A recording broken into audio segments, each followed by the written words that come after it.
Tamil Nadu.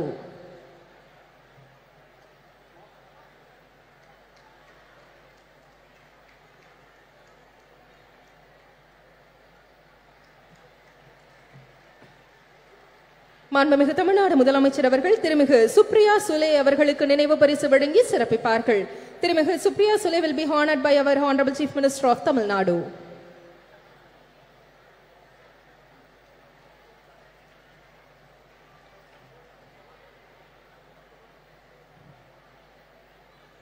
திருமிகு ஆனி ராஜா அவர்களுக்கு நினைவு பரிசு வழங்கி சிறப்பு செய்யப்பட உள்ளது.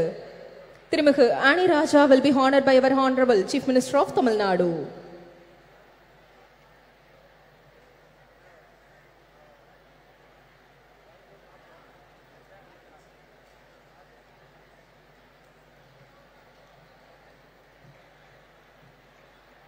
திருமிகு டிம்பிள் யாதவ் அவர்களுக்கு நினைவு பரிசு வழங்கி சிறப்பிக்கும் தருணம். திருமிகு Dimple Yadav will be honored by our Honorable Chief Minister of Tamil Nadu.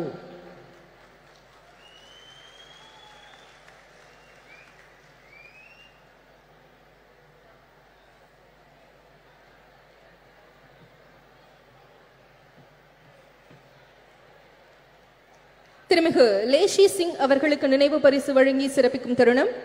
திருமிகு லேஷி Singh will be honored by our Honorable Chief Minister of Tamil Nadu.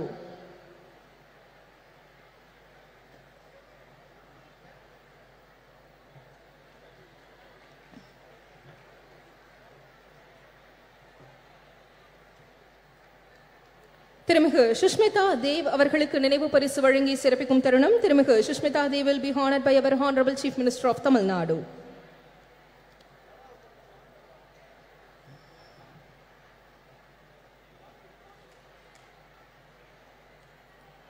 திருமிகு ராக்கி பிட்லன் அவர்களுக்கு நினைவு பரிசு வழங்கி சிறப்பிக்கும் தருணம். திருமிகு rakhi பிட்லன் will be honored by our Honorable Chief Minister of Tamil Nadu.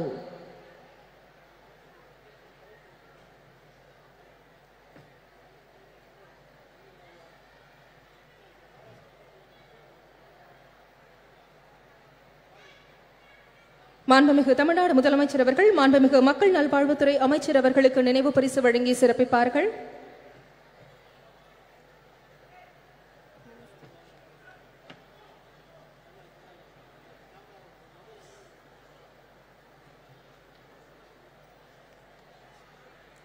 மாண்புமிகு மருத்துவ மற்றும் மக்கள் நல்வாழ்வுத்துறை அமைச்சர் அவர்களுக்கு நினைவு பரிசு வழங்கி சிறப்பிக்கப்பட உள்ளது.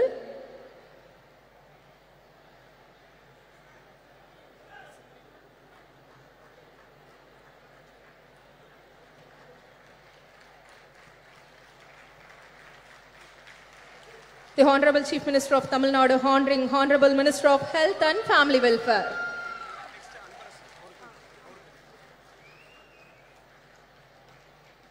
மாண்புமிகு தமிழ்நாடு முதலமைச்சர் அவர்கள் மாண்புமிகு சிறு குறு மற்றும் நடுத்தர தொழில் நிறுவனங்கள் துறை அமைச்சர் அவர்களுக்கு நினைவு பரிசு வழங்கி சிறப்பிப்பார்கள்.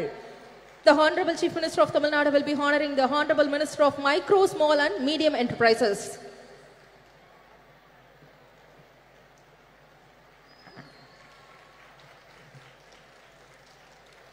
திமுக பொதுச் செயலாளர் திருமிகு கனிமொழி கருணாநிதி அவர்கள் மாண்புமிகு தமிழ்நாடு முதலமைச்சர் அவர்களுக்கு நினைவு பரிசு வழங்கி சிறப்பிப்பார்கள்.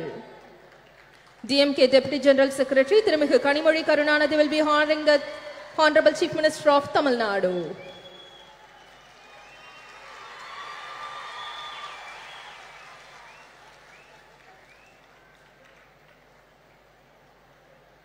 நன்றி.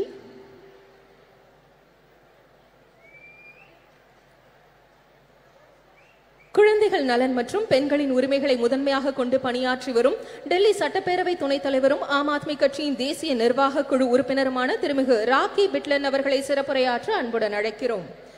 With great pleasure we invite திருமிகு rakhi பிட்லன் for the special address.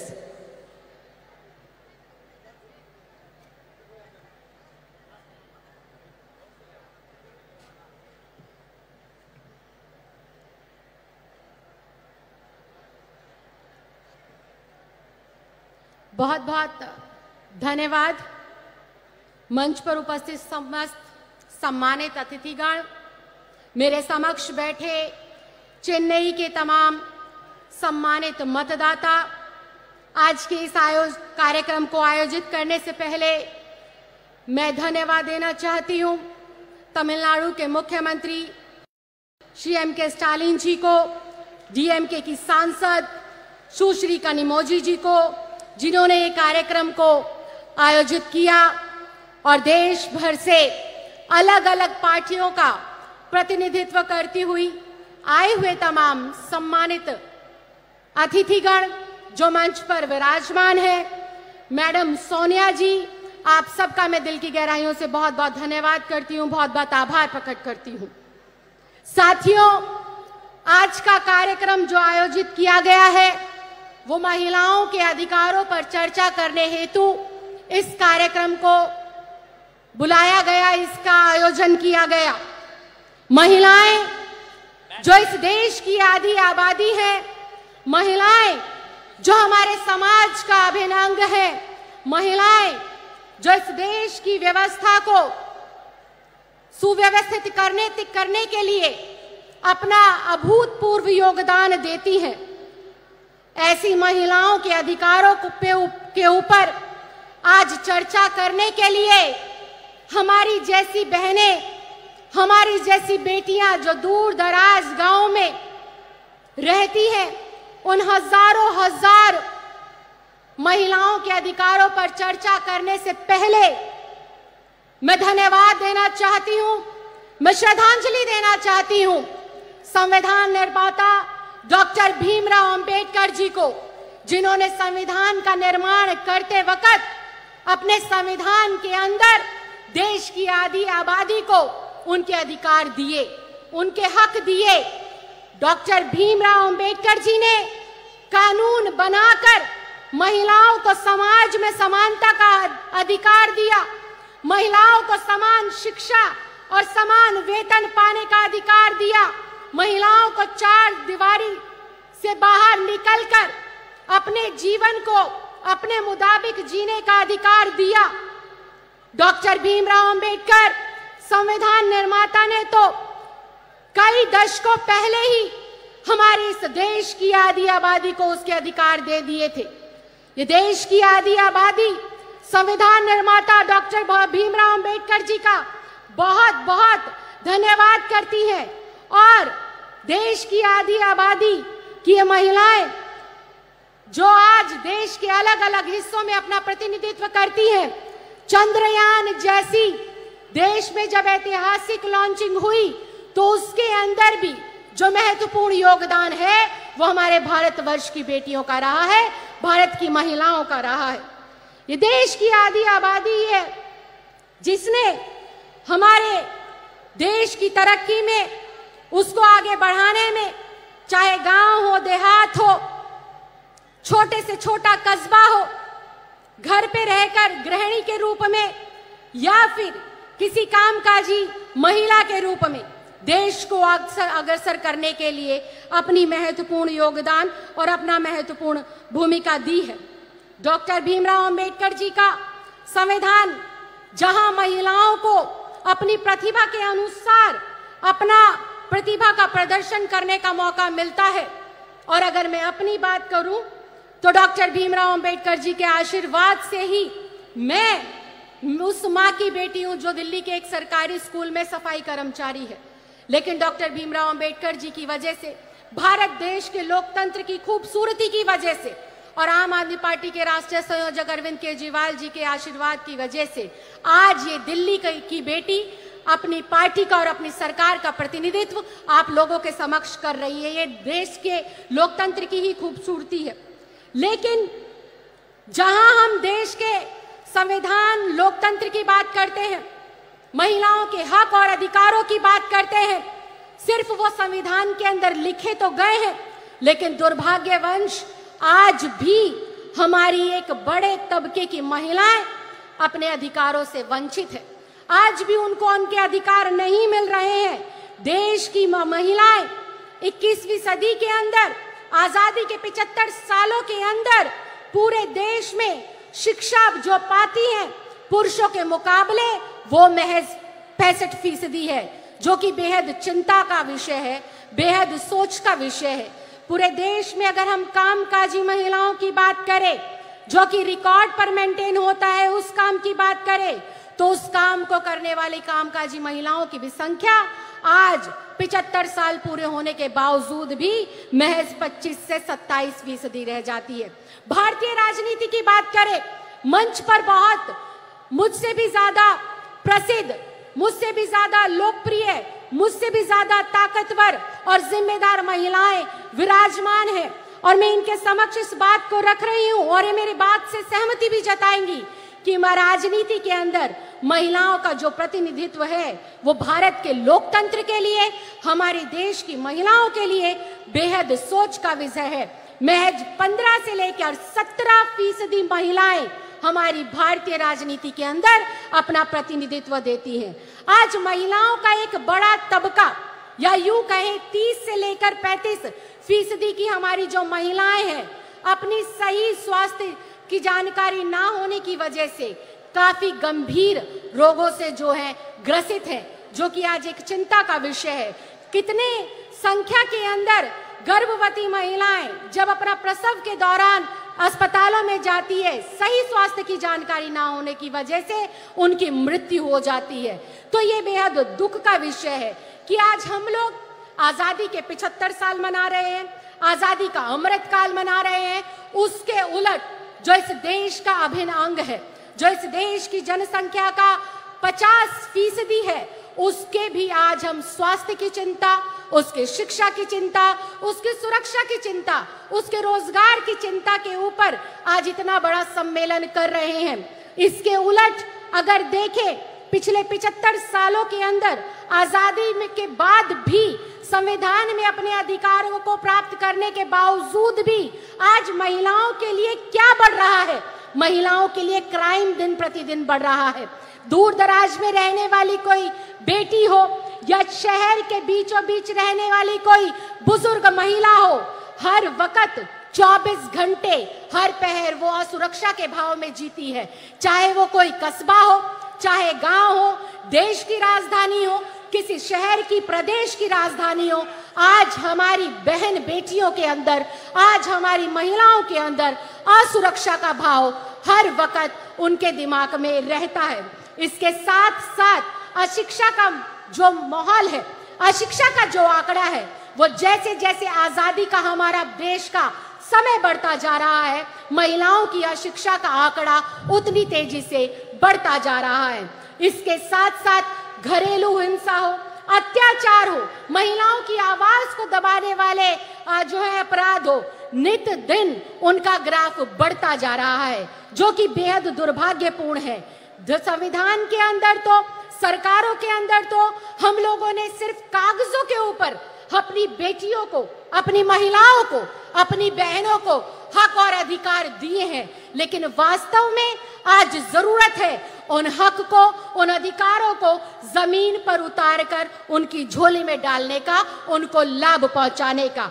आज जरूरत है समाज के तमाम बुद्धिजीवियों को, आज जरूरत है तमाम राजनीतिक दलों के, राजनीतिक लोगों को, आज जरूरत है जो है केंद्र की सरकार में बैठे हुए लोगों को और राज्य की सरकारों में बैठे हुए लोगों को ये सोचने की, इस पर मंथन करने की, इस पर चिंतन करने की जरूरत है कि हम हमारी बेटियों के अंदर से यह असुरक्षा का भाव कैसे खत्म करें, कैसे हम इस देश की प्रगति में अपना महत्वपूर्ण योगदान देने वाली देश की आधी आबादी जो हमारी बहनें हैं, जो हमारी माएं हैं, इनको कैसे हम बेहतर से बेहतर सुरक्षा दें, रोजगार के बेहतर से बेहतर अवसर प्रदान करें।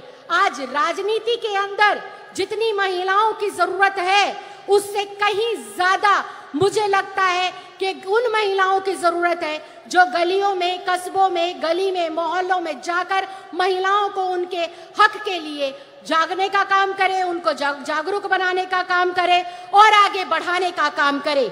मैं एक बार फिर से दिल की गहराइयों से बहुत बहुत धन्यवाद देना चाहती हूँ, बहुत बहुत आभार प्रकट करना चाहती हूँ तमिलनाडु की सरकार का और यहाँ पर आए हुए तमाम लोगों का, तमाम आयोजनकर्ताओं का, कि आपने देश की 75वीं वर्षगांठ जो खत्म हो गई है, अमृत काल के मौके पर इस ज्वलंत मुद्दे को उठाया।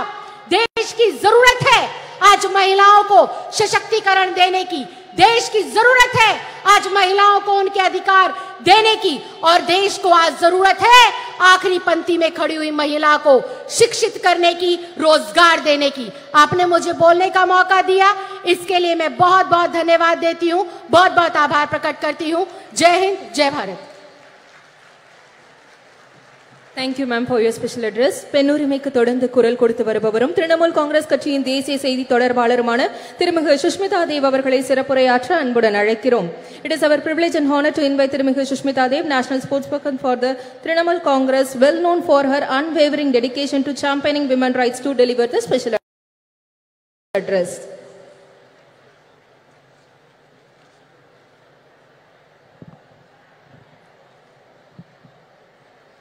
Honorable Chief Minister of Tamil Nadu, Thalapathy M.K. Stalin, I have to say it's a great honor to come face to face with you, sir, for the first time. Former Jammu and Kashmir Chief Minister Mehbooba Mufti ji, Honorable Member of Parliament Kandi Mohi ji, Indian National Congress General Secretary Priyanka Gandhi ji, NCP Working President Supriya Sule ji, Subhasini Ali ji, Miss Annie Raja, Leshi Singh ji, Rakhi Bidlan ji, and many of the eminent members of parliament, MLAs, ministers of the DMP party, and the electrifying caucus of women who have gathered here today to pay tribute to their great leader, Dr. Karunanidhi ji. I am absolutely elated to represent my party, All India Trinamool Congress, in the centenary year celebration of Kalangiyar Dr. Karunanidhi, the longest serving Chief Minister of Tamil Nadu. On behalf of my leader, Honorable Chief Minister of Bengal and Chairperson of the party, Mamata Banerjee, I pay my respectful tribute to him. This is a significant platform to speak about the future of women in India.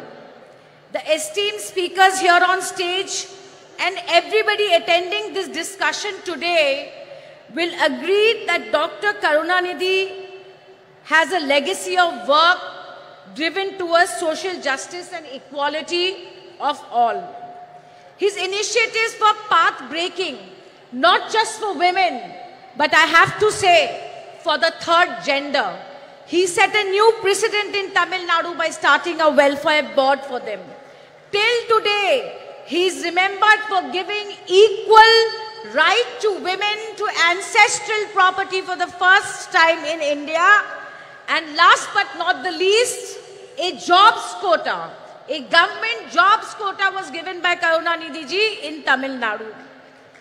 And undoubtedly, Thiru Stalin, Honorable Chief Minister, is taking this legacy forward with much vigor.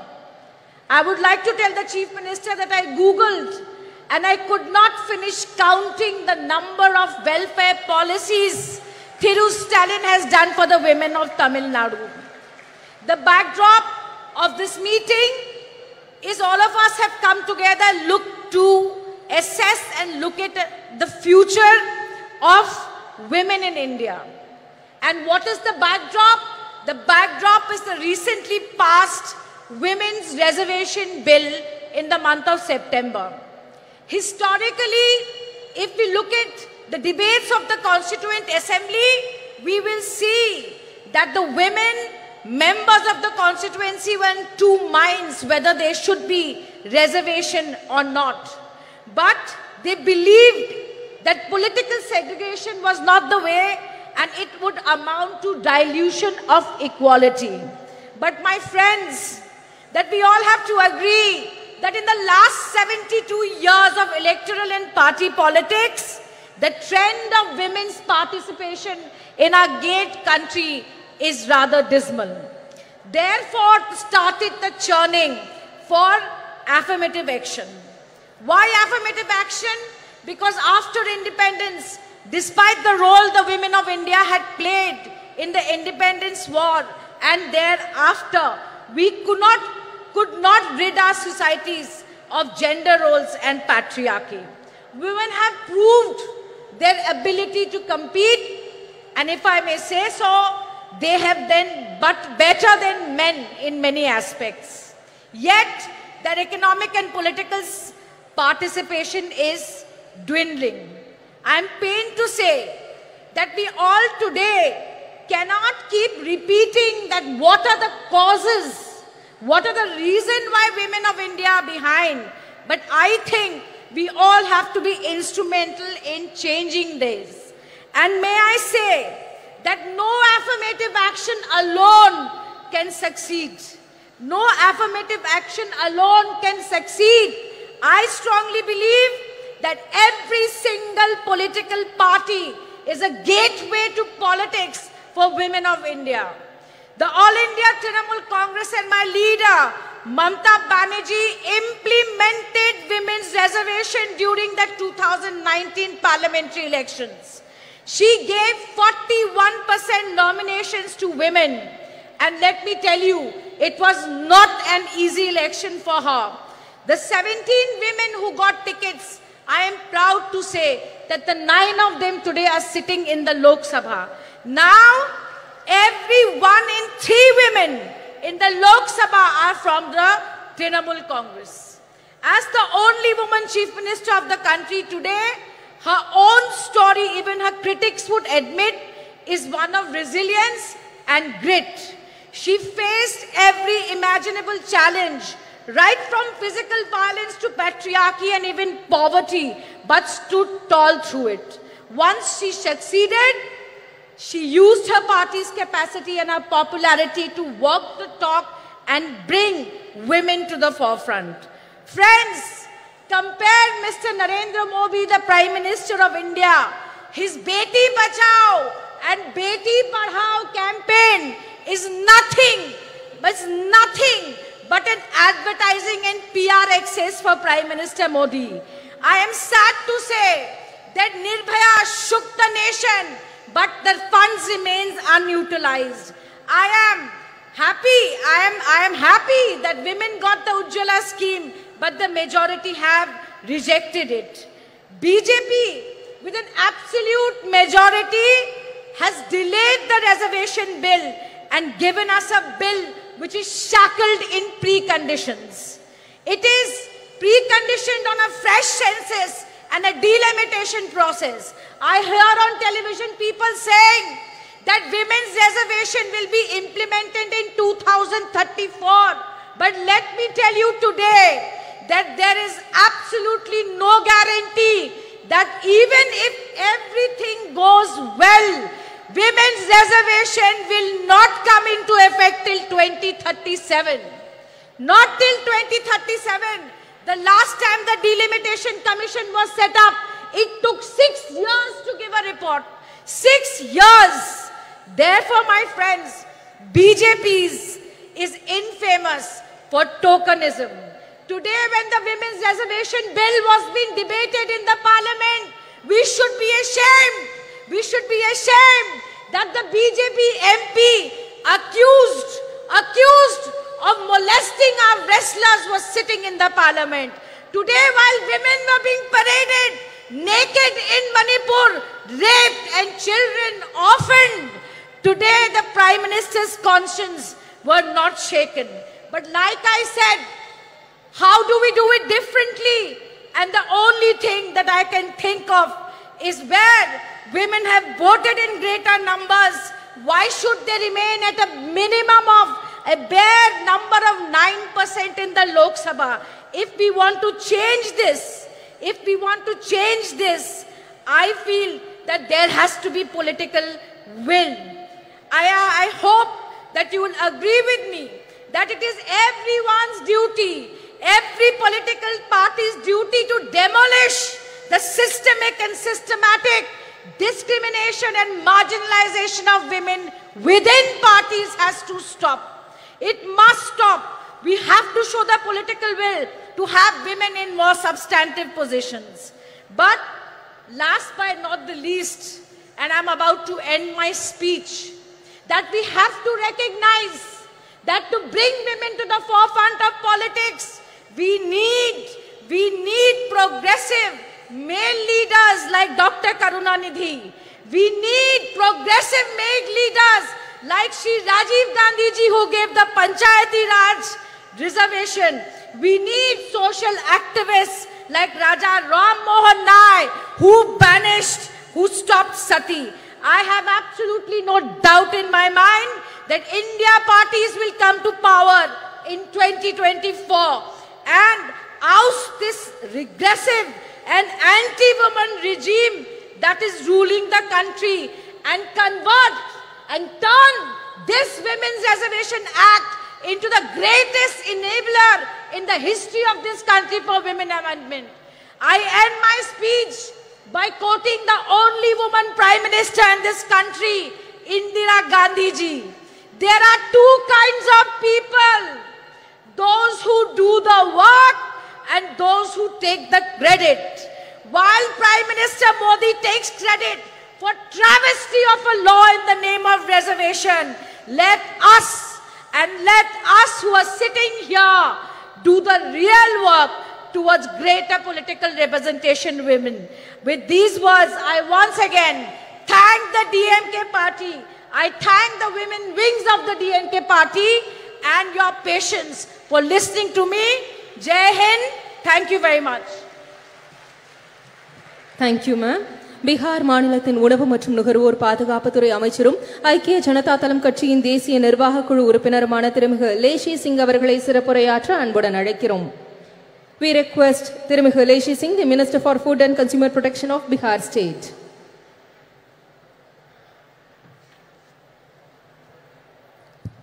धन्यवाद। आज महिला अधिकार सम्मेलन में सर्वप्रथम मैं party Janata Dal United की ओर से उपस्थित महिला बहनों का हार्दिक अभिनंदन करती हूं। मैं आभार प्रकट करना चाहती हूं हमारे माननीय मुख्यमंत्री श्री नीतीश कुमार जी एवं जनता दल यूनाइटेड के राष्ट्रीय अध्यक्ष आदरणीय ललन सिंह जी का, जिन्होंने इस ऐतिहासिक कार्यक्रम में मुझे प्रतिनिधित्व करने का अवसर प्रदान किया। मैं बहुत धन्यवाद देना चाहूँगी देश की चर्चित प्रसिद्ध महिला नेत्री डीएमके सांसद बड़ी बहन आदरणीय कनिमोझी जी का, जिन्होंने मुझे व्यक्तिगत रूप से दूरभाष पर संपर्क कर इस प्रोग्राम में आने के लिए आमंत्रित किया।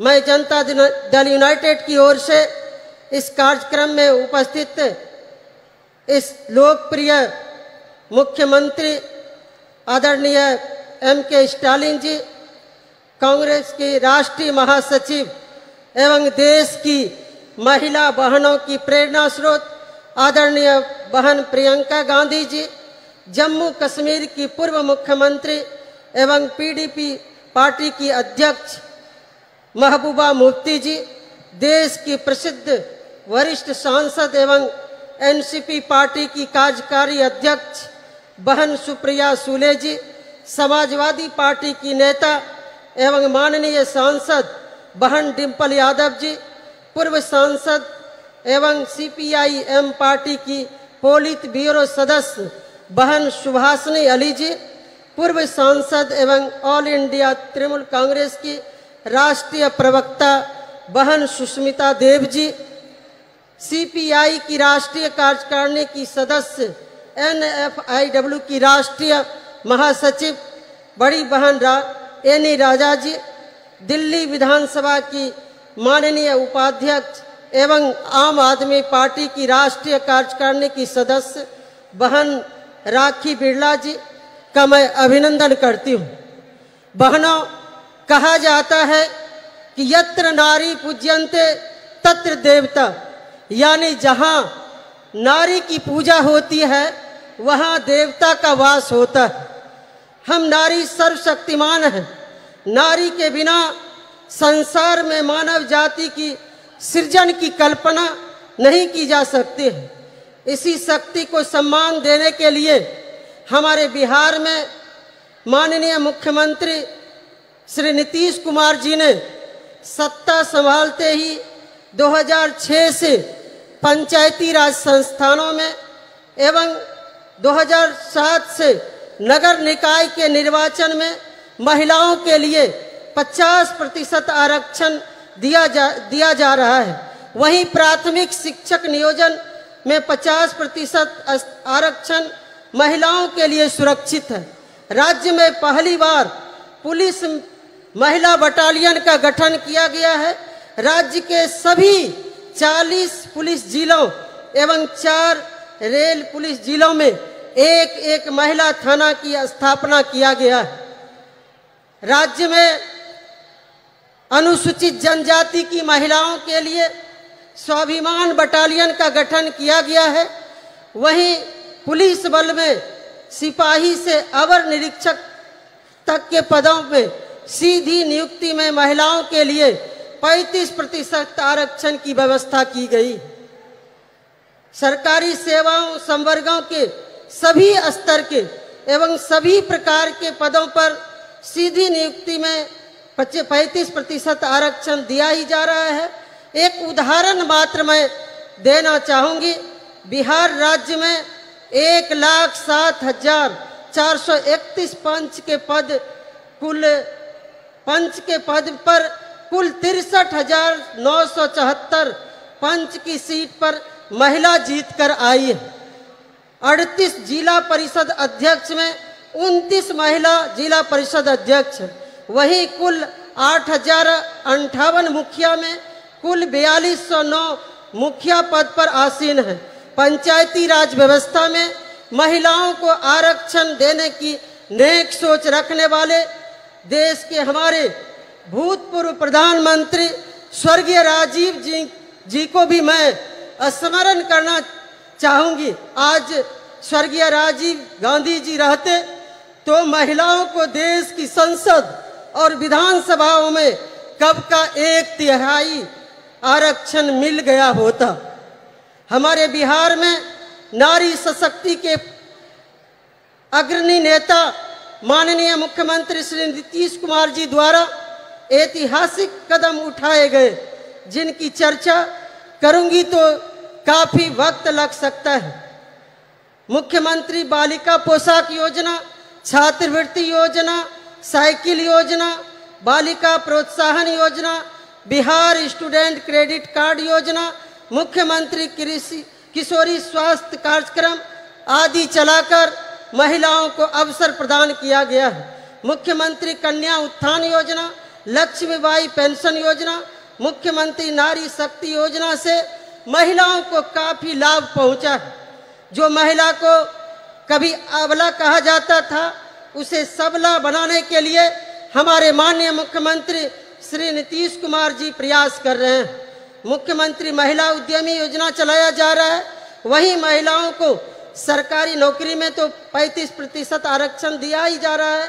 तमिलनाडु में भी भूतपूर्व मुख्यमंत्री अभिभावक समान स्वर्गीय करुणानिधि जी के द्वारा महिलाओं के लिए कई योजनाएं चलाई गई।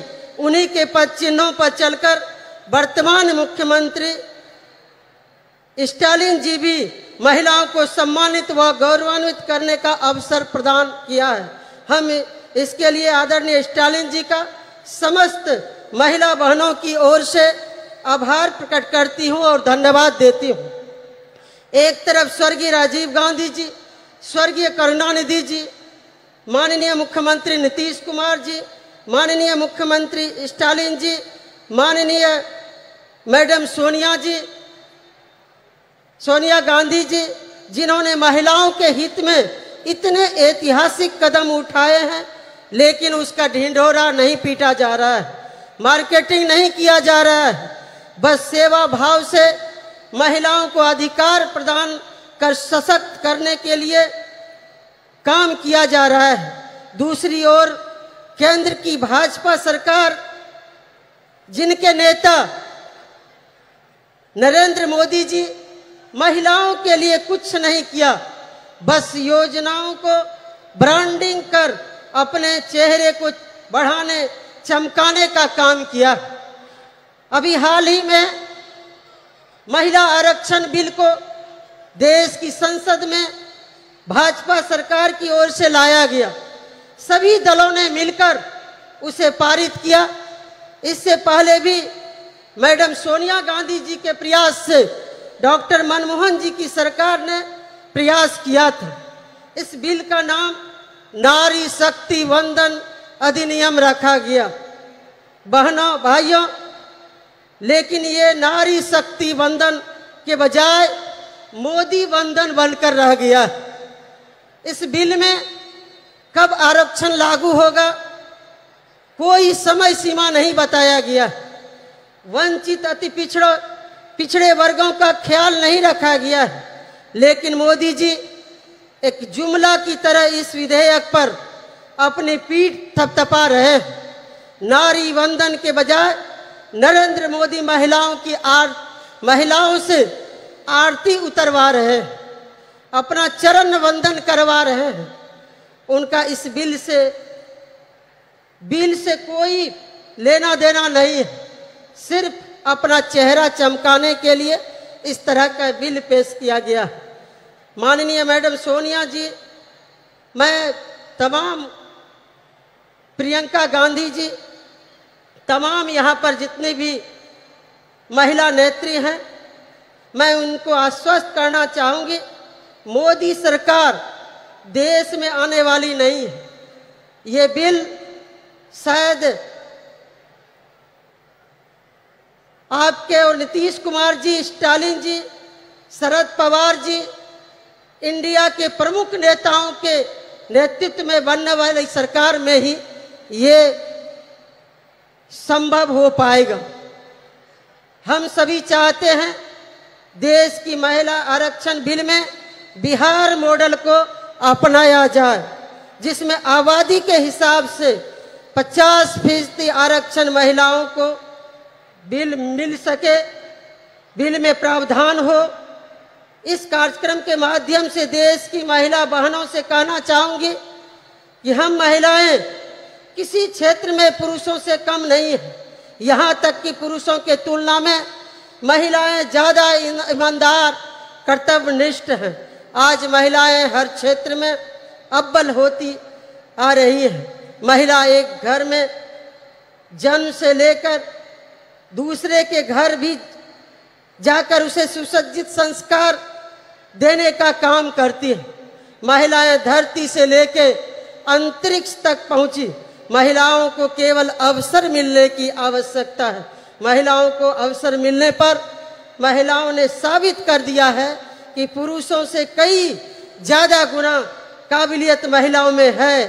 देश की महिला प्रधानमंत्री स्वर्गीय इंदिरा गांधी जी इसका सशक्त उदाहरण है, जिन्होंने अपनी नेतृत्व क्षमता से दुश्मन देश के दांत खट्टे कर अपनी दृढ़ इच्छा शक्ति संकल्प के कारण उन्हें आयरन लेडी कहा जाता है। मुझे विश्वास है जिस तरह से इंडिया के नेतागण, चाहे वो माननीय मुख्यमंत्री नीतीश कुमार जी हो, चाहे मैडम सोनिया जी, मैडम प्रियंका गांधी जी, महबूबा जी, स्टालिन जी, मैडम कनिमोझी जी, सुप्रिया सुले जी एवं समस्त मंचासीन विभिन्न विपक्षी नेताओं के दलों के नेताओं के सभी महिला नेतृगण आदि ने महिलाओं को अवसर और संबल प्रदान कर रहे हैं। वो दिन दूर नहीं, महिला इतनी सशक्त होगी कि वेद पुरानों इतिहास में जो उसे शक्ति प्रदान थी वो शक्ति प्राप्त करेंगी, तभी आरक्षण के लिए मोहताज नहीं होना पड़ेगा। मैं विनम्रता के साथ अनुरोध करना चाहूँगी मैडम प्रियंका जी से, मैडम कनिमोझी जी से, मैडम सुप्रिया सुले जी से, महबूबा जी से एवं समस्त मंचासीन सभी महिला नेत्रियों से कि एकजुट होकर देशव्यापी कार्यक्रम के तहत मातृवंदन अभियान पर निकले। हम सभी साथ मिलकर कदम से कदम मिलाकर चलने को तैयार हैं। देश की महिलाएं आप सबों को पुकार रही है, आप आगे बढ़ें, हम सभी साथ हैं। बस आदि आबादी ही नरेंद्र मोदी का हिसाब किताब बराबर कर देंगी। मुझे विश्वास है कि मेरे अनुरोध पर आप सभी विचार करेंगी। अंत में मैं बिहार के माननीय मुख्यमंत्री श्री नीतीश कुमार जी की ओर से यहाँ उपस्थित महिला बहनों को शुभकामना प्रेषित करती हूँ। उनकी ओर से महिलाओं की अधिकार की हर लड़ाई में सहयोग समर्थन का भरोसा देते हुए यही उनका शुभकामना संदेश है। पुनः इस कार्यक्रम में आयोजनकर्ता मैडम कनिमोझी जी, यहाँ के लोकप्रिय मुख्यमंत्री आदरणीय स्टालिन जी एवं समस्त मंचासीन नेताओं बड़ों से आशीर्वाद लेते हुए अपनी वाणी को विराम देती हूँ। जय हिंद, जय Bharat. Thank you, ma'am. Samajwadi கட்சியை சேர்ந்த நாடாளுமன்ற உறுப்பினர் திருமிகு டிம்பிள் யாதவ் அவர்களை சிறப்புரையாற்ற அன்புடன் அழைக்கிறோம். We are delighted to welcome திருமிகு Dimple Yadav. Member of Parliament has demonstrated that women's parliamentation in politics lead to the empowerment of society to deliver special address. Thalapati M.K. Stalin ji, Mrs. Kani Mohi, MP and Deputy General Secretary of DMK, General Secretary of International Congress Priyanka Gandhi ji, MP and Working President of NCP Mrs. Supriya Sule ji, former Chief Minister of Jammu Kashmir, Chairperson PDP Mrs. Mehbooba Mufti ji, former MP and Pilot Bureau Member of CPI-M Mrs. Vashni Ali ji, National Congress National Executive Committee Member CPI Mrs. Ani Raja ji, Minister of Food and Consumer Protection Government of Bihar Mrs. Leshi Singh ji, Deputy Speaker Delhi Assembly and National Executive Member of AAP Mrs. Rakhi Bidlan ji, former MP and National Spokesperson AICC Mrs. Shushmita Dev ji, and all the dignitaries who are present in front of me, all the distinguished guests and my fellow citizens of India. This day and moment have been 100 years in the making, as today we celebrate the centenary of the DMK patriarch and a great son of soil, a towering leader, a progressive ideologue, a politician par excellence, and the founder of the political movement for the betterment of India and all its people, respected Shri M. Karunanidhi ji. He was popular as Kalanyar and Muttamind Aranyar. Kalanyar was the title of Tamil politics. His life was marked by a relentless struggle for social justice and the empowerment of the marginalized communities, minorities, OBCs, SC/STs, and especially women. His political journey was an unending quest to eradicate social inequalities. He championed the cause for women's rights, advocating for gender equality in a deeply patriarchal society. He advocated affirmative actions to support oppressed, marginalized communities and minorities. He was a great advocate of increased state autonomy and accountability in the Indian federal structure. He pursued the Rajamanar Committee's report that was accepted by the then Prime Minister, Mrs. Indira Gandhi ji, and the Chief Ministers got the right to hoist the flags on Independence Day. Kalanar's life was dedicated to the pursuit of social justice, an endeavor that remains even more relevant and inspiring today. His vision was rooted in the principles of equality, fairness, and inclusivity. He believed that society could only prosper when every citizen, regardless of their background, was given equal opportunities to thrive. Under his leadership, the DMK pioneered several progressive policies that aimed to uplift the marginalized and oppressed sections of society. His government increased the reservation for backward classes from 25 to 31% and from 16 to 18% for SC/STs. Established the first ministry for the welfare of the backward class. As a member of parliament and a woman, I am deeply honored to address you all on this special occasion, and I want to focus on the three fundamental aspects of the vision for India: an unyielding commitment to social justice, tireless effort to protect the dignity of each individual, and untiring advocacy for women's rights. Samajwadi Party remains committed to these ideals as we cherish and uphold an unwavering commitment to protecting the respect and dignity of every individual. In a diverse India, the protection of regional, social, cultural, and linguistic identities is of paramount importance, as it is the integral to the identity and pride of each and every individual. Leadership in this regard is not about exclusion, but rather about pluralism and diversity. Celebrating the unique cultural tapestry that is India. Now I turn my attention to the third crucial aspect of our vision, a deep sense of commitment to women's rights.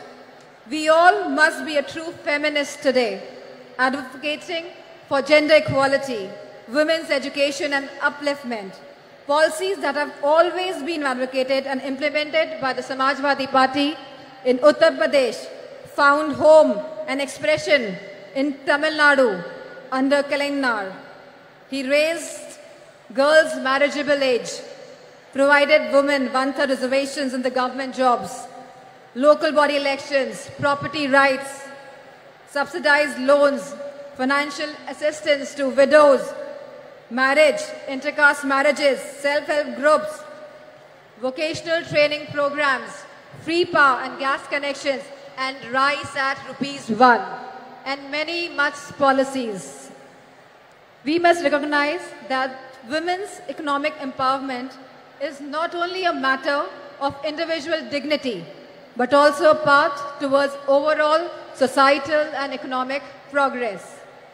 This is in strict conformance to what successive Samajwadi Party governments have delivered for women in Uttar Pradesh under the Chief Ministership of Honorable Netaji and Shri Akhilesh Yadav ji. For us, women's rights is not a matter of speech, but a matter of faith and action. Let me draw the focus to the task at hand for this August gathering.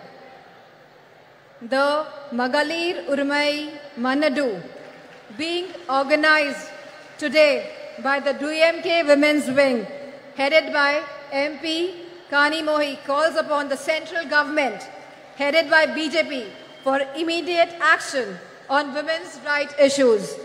The BJP government has totally been proven incompetent and an abject failure in securing women's rights and providing security and safety to women. India has witnessed an alarming surge in crimes against women, particularly of the OBCs, SC/STs and the minorities. This dire situation reflects poorly on the government's ability to ensure the safety and the security of women, especially from the OBCs, SC/STs and minorities, who bear the brunt of this crisis. Manipur is a living example today for us. What has been seen in Manipur is really shattering the very idea of India. The data reveals that incidents of rape and sexual assault and violence against young girls, infants, women and older women have reached to one of the highest ever under the BJP government, exposing a fundamental breakdown in social order, sense of security and law and order. The lack of swift justice and a consistent track record of not holding perpetrators accountable has led to this scary situation in the country. This needs to be corrected immediately. Nothing can be allowed to impinge on the right of life. In the Indian democracy, women constitute of half the population, and this active participation in politics is essential for the robust democracy and a truly inclusive society. The recent proposal by the BJP government to postpone the vital reform of implementing 33% reservations of women in parliament and state assemblies way into the distant future is a huge disappointment that appears to be only a BJP political ploy. The BJP's move is only an eyewash, purely for electoral gains.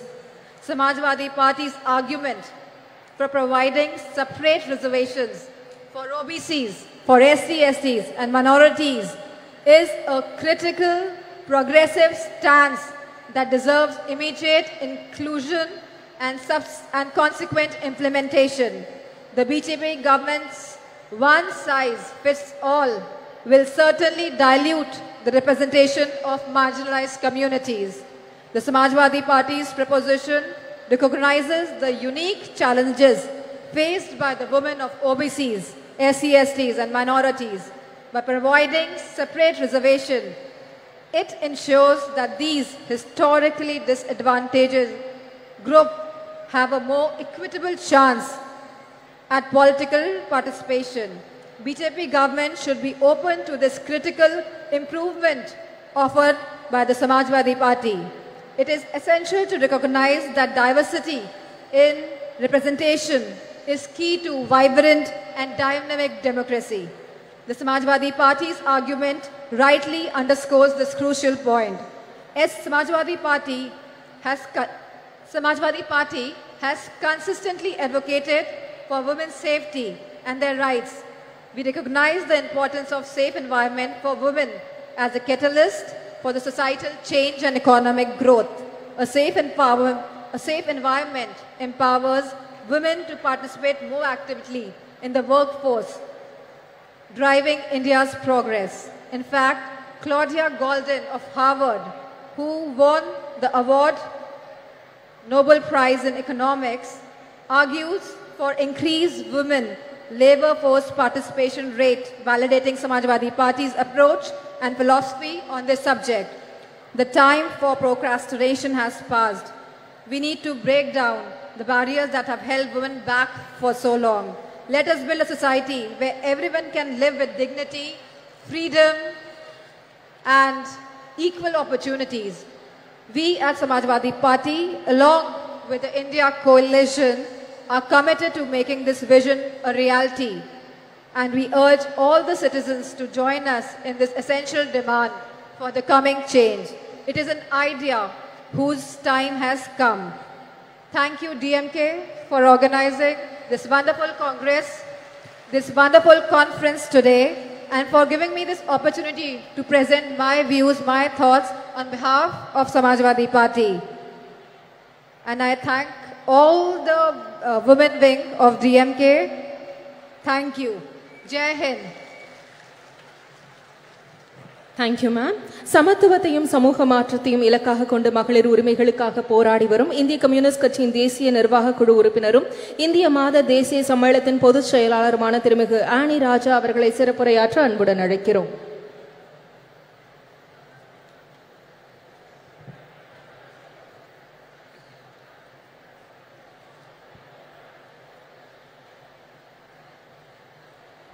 From the depth of my heart, I express my homage to the only one Kalaignar who showed the people and the country that how the words can be transformed into actions and how it can be beneficial to the people and especially to the women and children of the country, particularly the state of Tamil Nadu. I extend my gratitude and red salute to Tandai Periyar, Phule, Dr. Ambedkar. Ayyangali, Ayodhya Das Pandit, for their immense contribution and effort for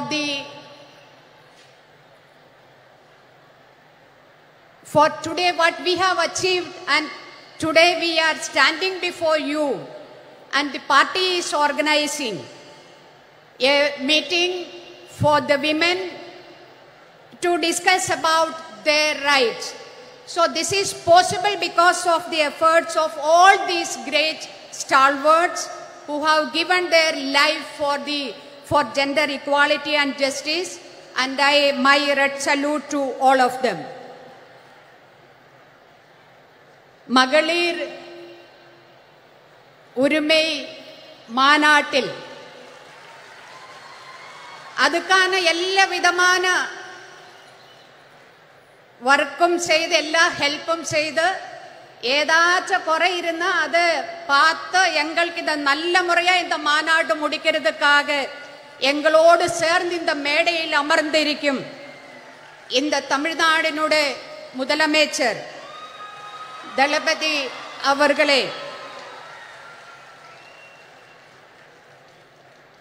In the Kutatil Namod Ureada Pesra King Varivai Indian National Congress Inude Talevi, Sonia Gandhi Avargale, Mehabuba Torier Torier Nagupad. I would like to call you all as comrades.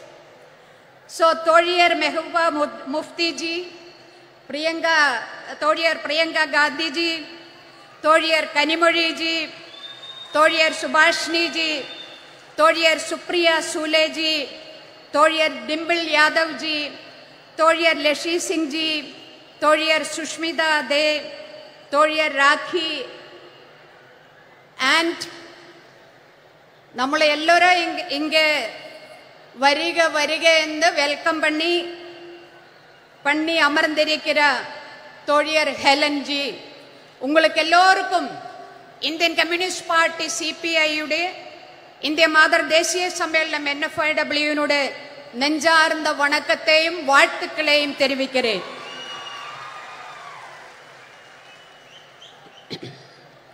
Kalancherude Nutandu Vija Kondadar the Kage, Kalancherude Wadke Kondadar the Kana in the Kutatil. Inge Amarnirikira, Inge in the Tamil Nadu, Ella Mavatangal no Mandarikira, Enude Anbukum Maria de Kanguria, Toria, DM Gate, Toria Regle, Ungale Lorim, Sarto Pedice, or Mutate Kodakaren. Nama in the Pengal Urame, Manad and Nadakumbo, Yenele Netangal in the Tamil Nadu Pengal Kage Kalanjarum Ade Madri DMK Partium Inge Namaka Petru Tandarikido Ade Madri India Deshatil Nama Pengal Enna Satangale Yenna Urumegale Nama Nedi Rikada in the Pona Elvati Anjandakule Poratangal Pandinama Nedi Rikado and the Athene Urumegalayim Parikera Madrida Inneke Madhya Londria Archi in the Desate Barichukondirikirada Manuvadam Manuvadi fascism India will Eledatilume Pambo Madri Vishap Pambo Madri Patti Vidarti Adarada or Nilame Pakarada Madedara Madasarbetta India Vinuda Paralamandratil in the Kekarada Jai Sri Ram in the Kuralta Ade Madri Sengol in the India Vinuda President or Pen President Avanga Tartapata Udukapata community in the Vandirikira President and the mother President Irikimbodum இந்தியாவினுடைய பாராளுமன்றத்துக்கு வெளியே அவங்களை உட்கார வச்சு பாராளுமன்றத்துக்குள்ள செங்கோல் கொண்டு வைக்கிற ஆட்சி இன்னும் நரேந்திர மோடி 56 இன்ச் நெஞ்சளவுள்ள பிரதமர் உட்கார்ந்து இந்த தேசத்தை தொலைக்கிறதுக்காக உட்கார்ந்து இருக்கிற ஒரு கட்டத்தில் தான், ஒரு சந்தர்ப்பத்தில் தான் மகளிர் உரிமை மாநாடு கலைஞருடைய 100ஆண்டு விழாவை ஒட்டி இந்த நாம இங்க நடத்திட்டு இருக்கிறது. இந்த நாட்டில் நடக்கிற மரணங்கள், அது கூட்ட மரணங்களா இருந்தாலும் சரி, அது ஆற்றில் ஒழுகி நடக்கிற டெட் பாடிஸ் இருந்தாலும் சரி, மணிப்பூர்ல மோர்ச்சரியில் 5 மாசத்திலேறையா இருக்கிற அழுகிற டெட் பாடிஸா இருந்தாலும் சரி, അതൊന്നുമേ இந்த 56 ഇഞ്ച് നെഞ്ചളവുള്ള പ്രഥമർ നരേന്ദ്ര മോഡിക്ക് കൊഞ്ചം കൂടി കവലയില്ല. ബലാത്സംഗം, പാലിയൽ ബലാത്കാരമാവട്ടെ, കൂട്ടപാലിയൽ ബലാത്കാരമാവട്ടെ, അതെല്ലാമേ ചാനൽ ചർച്ച, നമ്മ ஊடகங்களில் சர்ச்சை 2 நாள் 4 நாள். அதுக்கு பிறகு யாரையுமே அது கவலைப்படுத்தாத ஒரு செய்தியா மாறி இருக்கிற ஒரு சமயத்தில் தான் மகளிர் உரிமைக்கான மாநாடு நாம இங்க நடத்திட்டு இருக்கிறது. 2002 குஜராத் கலவரம், அந்த குஜராத் கலவரம் அது பிளான் பண்ணி டிசைன் பண்ணி நடப்பிலாக்கிய கலவரம் தான். ஆனா இந்த 2023 நாம இந்த மகளிர் மாநாடு நடக்கும்போது, உரிமை மாநாடு நடக்கிற இந்த டைமில் எங்க வேணாலும் எப்ப வேணாலும் നമ്മളെ மரணம் നമ്മളെ தேடி வர ஒரு நிலைமை, எங்க வேணாலும் எப்ப வேணாலும் பெண்கள் பாலியல் பலாத்காரத்துக்கு ஆளாகிற ஒரு நிலைமை, அந்த மாதிரி ஒரு நிலைமையில் தான் இன்னைக்கு நாம இருக்கிறது. ட்ரெயினில் பயணம் செய்யும்போ அந்த ட்ரெயினில் பயனாளிகளை, பயணம் செய்யறவங்களே, அவங்களை காப்பாற்றுவதற்காக போலீஸ், ரயில்வே போலீஸ் இருக்கிறது. ஆனா அந்த ரயில்வே போலீஸ் பயனாளிகளை தோக்கெடுத்து துப்பாக்கி எடுத்து சுட்டு கொலை பண்ணற காட்சி நம்ம கண் முன்னாடி இருக்கிறது.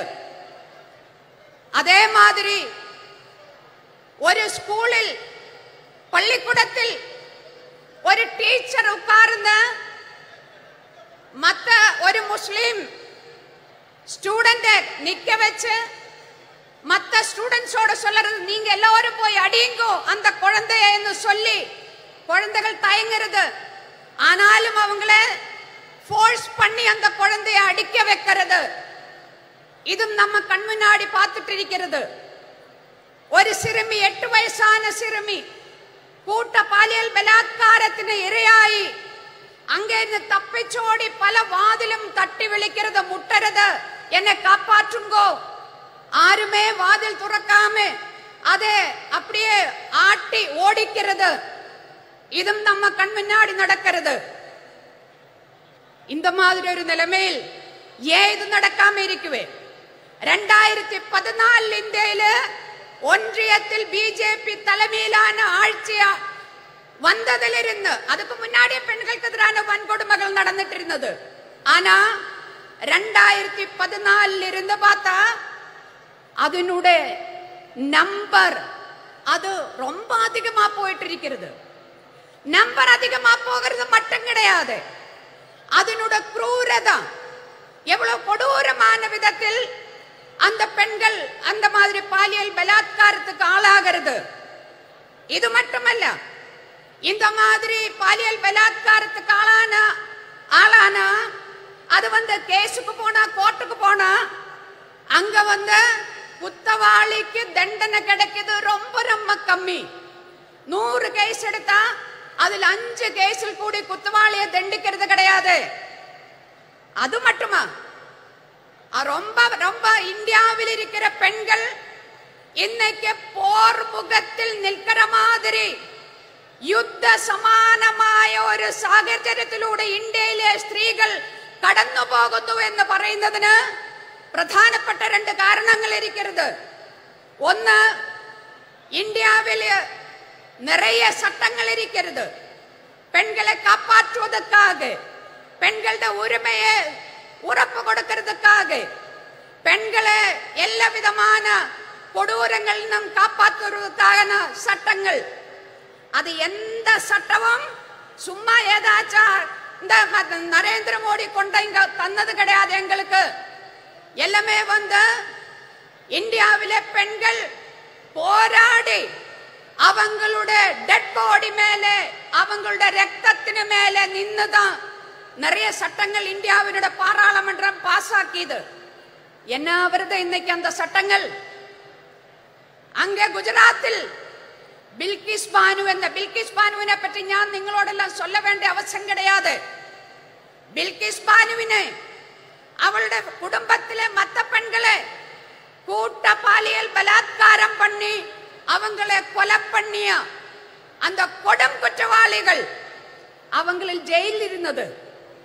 இந்தியா 56 ഇഞ്ചുകാരൻ പ്രധാനമന്ത്രിയുടെ തലമയിൽ 75 ആണ്ട് സ്വതന്ത്ര ദിന വിഴ നമ്മ സെലിബ്രേറ്റ് பண்ணியிருக்கும்போது, இந்தியாவிலே ஜனங்கள் செலிப்ரேட் பண்ணியிருக்கும்போது, இந்தியாவினுடைய பிரதமர் நரேந்திர மோடி செங்கோட்டையில் இருந்து பேசிட்டு இருக்கும்போது, அதே நேரத்தில் குஜராத்தில் இருந்த அந்த கொடும் குற்றவாளிகளை, ஜெயிலில் இருந்த அந்த குற்றவாளிகளை அப்படியே ஜெயில் துறந்து விட நீங்கள் எல்லாம் போயிடுங்கோ என்ன சொன்னது? சன்ஸ்காரி பிராமின், அவங்களெல்லாம் பயங்கரமான பிராமின்ஸ். பிராமணை ஜெயிலில் வச்சா கொடும் பாவம், அதனால அவங்களை விடுவிக்கிறேன் அப்படின்னு சொல்லி பில்கிஸ் பானுவினை அவளுடைய குடும்பத்தை அழிச்ச, அந்த பெண்களை கற்பழிச்ச அந்த கொடும் குற்றவாளிகளை ஜெயில்னு ஃப்ரீயா விடுறது. அது என்ன அர்த்தம்? அதுக்கு அர்த்தம், அதனுடைய அர்த்தம் என்ன சொன்னா, இந்தியாவில் இருக்கிற அத்தனை சட்டங்களும் பெண்களுக்கான, பெண்களுடைய உரிமைக்கான அத்தனை சட்டங்களும் அதுக்கு எந்த அர்த்தமும் இல்லாத போகிறது. 2014 இருந்து ഞാൻ முடிக்கிறேன். 2014 இருந்து ഇന്ന് വരേക്കും RSSனால் நயிக்கப்படுന്ന பாசிச அரசாங்கம், மத்திய அரசாங்கம், ஒன்றிய அரசாங்கம் அது பெண்களை ஏமாற்றித்தான் இன்னைக்கு ஆட்சியில் அமர்ந்திருக்கிறது. என்ன சொன்னான்னு எனக்கு முன்னாடி இங்க பேசியது, பேட்டி பச்சாவோ பேட்டி படாவோ அதெல்லாம் நான் சொல்றதில்ல. இப்ப என்ன கடைசியில பெண்களுக்கு இடஒதுக்கீடு சட்டம் பாஸ் பண்ணி இருக்கிறது. இந்த பேப்பர்ல சக்கரை எழுதி வைக்கிறது, சக்கரை. அப்புறம் கட்டன் சாயை எடுத்து நான் குடிக்கிறது. அந்த கட்டன் சாயில விலைவாசினால சக்கரை கிடையாது. இன்னைக்கு சென்டர் அங்க இருந்தா சக்கரை கொடுக்கறது கிடையாது. இங்க தமிழ்நாட்டுல சக்கரை கொடுக்கறதா என்னன்னு தெரியல எனக்கு. ஆனா இந்த கட்டன் சாய் இப்படி பார்த்து, அல்ல சாரி, இந்த பேப்பர்ல சக்கரை எழுதி இருக்கிறது இப்படி ஒரு முறை பார்த்து, கட்டன் சாயா குடிச்சா மதுரிக்குமா, இனிப்பாயிருக்குமா? அதே மாதிரிதான் ஏட்டிலே புக்கிலே பசு புல்லு தின்ன மாட்டே. மகளிருக்கு இடஒதுக்கீடு சட்டம் சொல்லி பாஸ் பண்ணிது தெய்வம் ஆறு? நரேந்திர மோடி. ஆனா இதை எப்ப அமல்படுத்துவே? ஏதாச்சும் சொல்லி இருக்கிறதா? இன்னைக்கு அமல்படுத்ததா? நாளைக்கு அமல்படுத்துறதா? 2024 அமல்படுத்துறதா? எதுவுமே சொல்லுறதில்ல. நரேந்திர மோடியோட வாழ்வில இது பார்க்க முடியுமா என்னன்னே சொல்லுறதில்ல. பெண்களை ஏமாற்றி ஆட்சியில் அமர்ந்திருக்கிற நரேந்திர மோடி அரசாங்கத்தை ஒழிச்சு கட்டுறதுக்காக கலைஞரில் இருந்த இந்த நாட்டில் பெண்களுக்கான யாராரு என்ன உரிமைகள் வாங்கி தந்ததோ அத்தனை உரிமைகளையும் காப்பாற்றுவதற்காக இந்தியாவினுடைய அரசியல் சாசன சட்டத்தை, இந்தியாவினுடைய ஜனநாயகத்தை, இந்தியாவினுடைய மத சார்பன்மையை காப்பாற்றுவதற்காக நாம எல்லோரும் இப்படி எந்த ஜாதி எந்த மதம் என்று தெரியாம அது பார்க்காம நம்ம எல்லோரும் இப்படி அமர்ந்திருக்கிறது. அந்த மாதிரி நாளைக்கும் நமக்கு எல்லோருக்கும் சேர்ந்து அமர்ந்திருக்கிறதுக்காக, இந்தியை காப்பாற்றுவதற்காக, நம்மளை நாமே காப்பாற்றுவதற்காக இந்த மாநாடு நரேந்திர மோடி ஆட்சியினுடைய முற்றுப்புள்ளி வைக்கிறையா மாட்டாடா மாற வேண்டதா இருக்குன்னு சொல்லி விடைபெறுகிறேன். நன்றி, வணக்கம். Inquilab zindabad.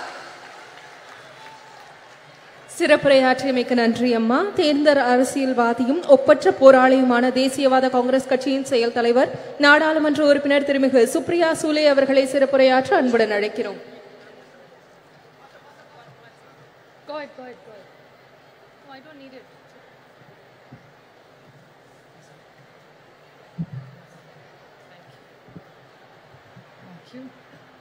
Vanakkam, Chennai. Women's Rights Conference. Talapati MK Stalin Anna, Durga Anni, Mehbooba Mufti ji, Priyanka Gandhi ji, Dimple Yadav ji, Subhashini Ali ji, Annie Raja ji, Leshi Singh ji, Rakhi Bidlan, Sushmita Dev, Anubi Sadagiri Kanimoli, Helen Davidson, Namakkal Rani, all the honorable MPs, ministers, media, DMK leaders and policy makers. I thank the DMK for hosting this most wonderful event today here. And when I stand here, I must, when I start my speech, pay great honors and respect to Periyar, Annadurai, Kalingnar, Karunanidhi ji on his centenary year, Chhatrapati Shivaji Shahu Phule Ambedkar, which is the legacy we work, and a very special moment. Sena Tamila Enuma Podinile Imbatetan Vanda Payuda Kadanile. What I have been told this means is Tamil is a very sweet language and it's like sweet honey when you get. So Tamil, which is a beautiful language, which I fortunately in Parliament am surrounded by DMK. There is Baluji, our leader, who sits in the front, Sonia ji who sits in the front. Then I have Raja, I have Daya, I have all Sumati, my friend, who sits right behind me, Jyoti Mani. I have all my other friends. I was listing them out. Shabir, who sits right next to me. My younger brother, who's sitting right next to you. All of them. Karti Chidambaram. So sometimes I'm confused whether I'm in NCP or I'm in DMK because I'm surrounded only by DMK.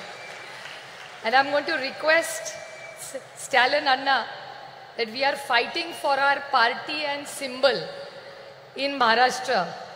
So if Maharashtra doesn't get a ticket, I know one ticket I will get is from DMK in the Tamil Nadu here. But it's really wonderful to be here because Tamil Nadu has a rich legacy. It's a state which has done social justice. The state which I come from, of Shahu Phule Ambedkar's, you have the same rich legacy of Periyar, Annadurai, and of Karunanidhi ji. So we feel very proud, and I was very blessed and lucky to meet Karunanidhi ji whenever he came to Delhi. So I had the opportunity to take his blessings and learn few things, and the opportunity to work with his children who have such a big legacy of the DMK party. So it's an honor for us to be here. And the beauty of DMK and Tamil Nadu is that here I asked somebody today before coming here, what are the few things the Tamilian pride is? They said our pride is of social justice. We are proud of our language. There is no caste, no religion. It's only our language which fills us together. And I would like to tell Talapati Stalin Anna one thing.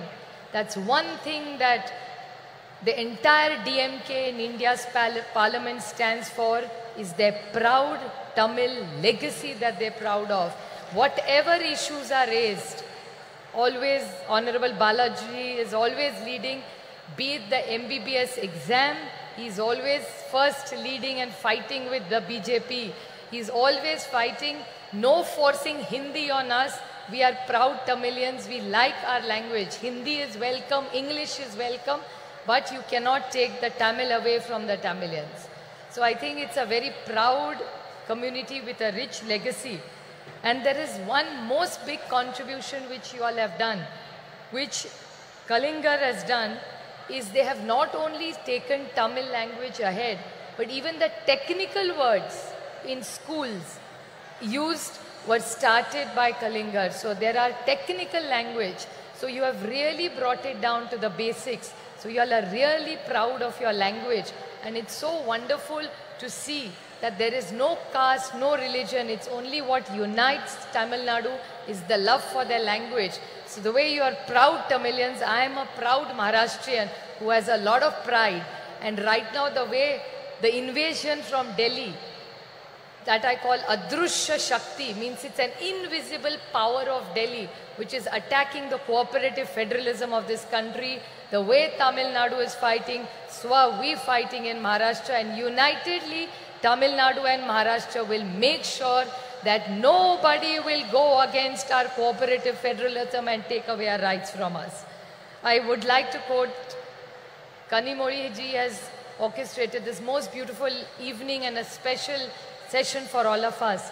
But she is lucky to have the complete great legacy since 1929. In Chengapolpet, there was Periyar who did the first women's conference of self-respect conference, which Periyar started and I think led this entire country. And I would like to compliment Thalapathy Stalin Anna for this most wonderful thing which his father did. And I think it's wonderful that the son takes the legacy of the Samavat Puranam, which every woman who left together. And not did she just live together, the house is not in the husband's name, the house is in the woman and the wife's name. So I really compliment this for this wonderful work that they have done. And this conference is about women. I don't look at myself as a woman MP. I'm a member of parliament. But I would definitely like to put something on record which actually I would not like to call my friend Kanimozhi a victim. But this time when the speeches started about the women's reservation bill, Kanimozhi, which actually means sweet language, and she's exactly sweet language. So when Kanimozhi stood up to give her speech in parliament, she stood up and the bullies of the Bharatiya Janata Party who claim they want to wish women, before Kanimozhi started her speech, started heckling her. And I must say the entire DMK team with the entire NCP, we fought. They are 300, we are only 100. But I'm sure Sumati, Baluji, Daya, Raja, all of us who were there, Kadir, you were there, we all shot those 300 BJP men down because we felt that Kanimozhi was fighting for the rights of every woman of the state. And she, in a most articulate way, put up the points of the DMK. So I really congratulate her for all the efforts that she has done. Well, Tamil Nadu and Maharashtra have a deep relationship. For me personally, Tamil Nadu is very, very special. For the reason that my youngest sister Ashwini is married to a Tamilian boy and they live in here. Karthikeyan, my brother-in-law, is born in a place called Erode. And she's more Tamilian than most Tamilians. She has the most beautiful thali that she wears. And all the women in our family now started wearing thali because of my sister who's married in Chennai. So we have a deep connection of architecture, food, saris, textile, jewelry, music, dance. So I think the rich heritage of Tamil has come to Maharashtra and we feel closer to Tamil Nadu because our daughter has been given here and she's so well treated by Tamilians. So I'm eternally grateful for Tamil Nadu to accept my Maharashtrian daughter here and teach her all the good things that the Tamilians and make her a richer and a nicer person being here. She was quite nice when she was with us, but she's become a better person after she's moved here. So we are eternally grateful to you for looking after my sister. And it's really interesting that how languages bring us together. There are two common things between Maharashtra and Tamil. You have la, you have la, and you have la. We have only la and you have la. It's like Malai is mountain, Palli is school, and Kanimozhi is sweet language. So it's la, la, and modi. So these are all interesting things that bring us all together. And we all who are on the dais today are committed to giving every woman her dignity, and that's why we are all here from various parts of the nation. We all work together, and the India project that has been started, we are committed to giving a fair and a just leadership and governance which India deserves. So we are committed, and I thank Thalapathy Stalin Anda for all the efforts that he makes. He comes for every India meeting. The first leader to come to the meeting is Baluji and Anna. Most punctual, most eager. Sometimes people are talking in Hindi. They have no clue what is going on. But Anna and Baluji are very meticulously hearing the meeting. In the middle, they will ask me, what are they saying? Then now we keep a translator for them. But they are so meticulously working, most punctual, most disciplined in every India meeting. So every time we meet Anna and Baluji, we always learn something from me. So I'm eternally grateful to the entire DMK team for putting up this most wonderful meeting and hosting us with so much love. Just a last note I would like to remain. When I see so many women, my most favorite thing in the world and the most favorite flower of mine is jasmine. And the Mallipu is most beautiful, which is Mallipu is the best quality Mallipu you get is in Chennai. And every time I come to Chennai, I take 2 kilos of Mallipu for my mother. It's the most precious gift that I can give my mother. And while I was walking, when I came to meet Anni, I saw in the audience, I could smell this beautiful fragrance of happiness, joy and celebration. The whole power of this positive energy of the women of Chennai. I'm eternally grateful for us to be here together, to celebrate life, to celebrate freedom, to celebrate joy, to bring it, because I think women have a huge power behind, and it's not about genders. I think the great teamwork that we have done, and like Kanimoli always says in Parliament, don't put us on a pedestal and glorify us as women. We are gender equal, we are as equal as the men. We don't want glorification. We only want equal rights, which we have deserved. And I think with the legacy of Periyar, Anna and Kalingar, I think Tamil Nadu leads the way to all of us for a better India. Thank you very much. சிறப்புரைக்கு மனமார்ந்த நன்றி. அரை நூற்றாண்டிற்கு மேலான பொது வாழ்வில் ஒடுக்கப்பட்ட மக்களின் உரிமை குரலாய் ஒலித்துக் கொண்டிருக்கும் முன்னாள் நாடாளுமன்ற உறுப்பினராகவும் மார்க்சிஸ்ட் கம்யூனிஸ்ட் கட்சியின் இந்நாள் பொலிட் பீரோ உறுப்பினராகவும் திகழும் திருமிகு சுபாஷினி அலி அவர்களை சிறப்புரையாற்ற அன்புடன் அழைக்கிறோம்.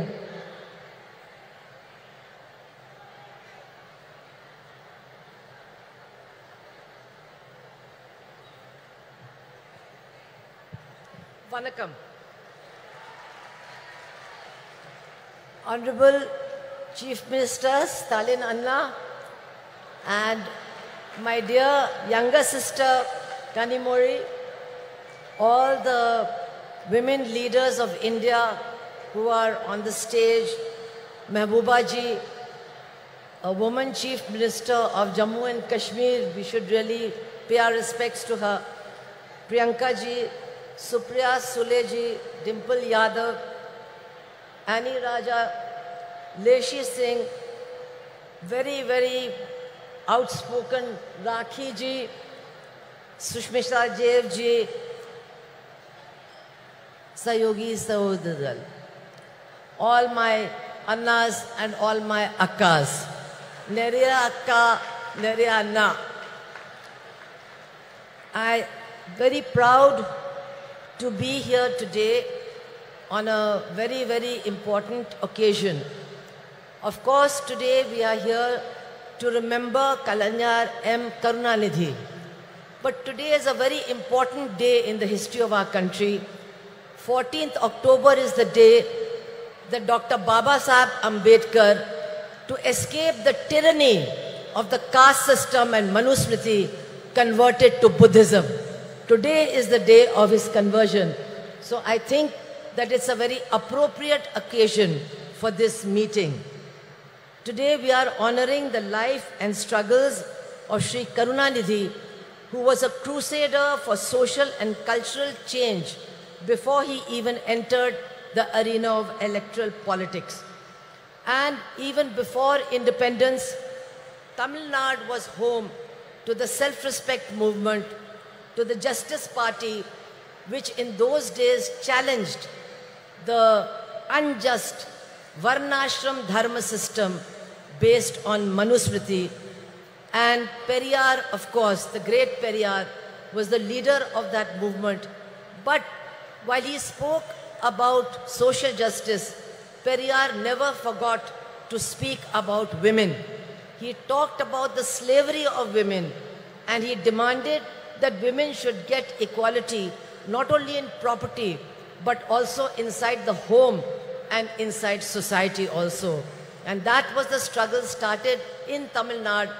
Periyar was a leader of that struggle, and I'm very proud to say that Comrade Comrade P. Ramamurthy was also one of the leaders of that struggle. That is the struggle from which Karunanidhi ji emerged. He was a writer, he was a poet, he was a script writer, he was a great journalist, he was a great orator. And after 1965, when the big anti-Hindi agitation took place in Chennai, and I was a witness to that because I was a student in Chennai, and I'm happy to tell you, I was the only Hindi-speaking person who was also supporting that movement in Tamil Nadu. And it was that movement which changed the politics of Tamil Nadu, and the DMK, people like the Karunanidhi ji, they won not only the hearts and minds of the Tamil people, but also their votes. And very soon he became Chief Minister of Tamil Nadu, and he tried to translate the principles of the movement to which he belonged into government policy, which is not easy. He ensured equal property rights for women. He gave women in Tamil Nadu access to education, to jobs, and also to nutrition. Women are the most hungry people in our country, and hungry people cannot function. Today, India is 111 on the hunger list of our country in the reign of Narendra Modi. But governments like Tamil Nadu, left government of Kerala, have done a great service by trying to ensure that not a single woman and not a single child goes to sleep hungry. Their nutritional needs are taken care of. This is a great achievement. I would like to say that Karunanidhi ji, apart from the policies of his government, was always committed to social justice. He promoted self-respect marriages. He promoted rationalism, scientific thinking, and was constantly emphasizing that we must get rid of superstition and adopt scientific thinking. So many achievements are there. But I would like to say that we have to remember that social justice, gender justice, and economic justice are all intertwined with each other. One cannot be weakened if another one is promoted. All these battles have to be fought together, and only then will we be able to change our society. We have not yet succeeded in doing that. And today, actually, what we are witnessing is an onslaught by the Manuvadi forces against the struggle for progress, the struggle for justice, and the struggle for equality. We must understand who these people are who are ruling the country. Their mentors are the RSS, who in 1949 declared, we do not accept this constitution of Dr. Baba Sahib Ambedkar. The RSS declared that and said, we want to create a society based on Varnashram Dharma, based on Manusmriti. We will have a society based on that. And my dear sisters and brothers, for the last 9 years, that is what they have been doing. They have been trying to destroy the constitution, and they have been trying to replace it with Manuvadi laws and Manuvadi implementation of laws. And it is women who have suffered the most.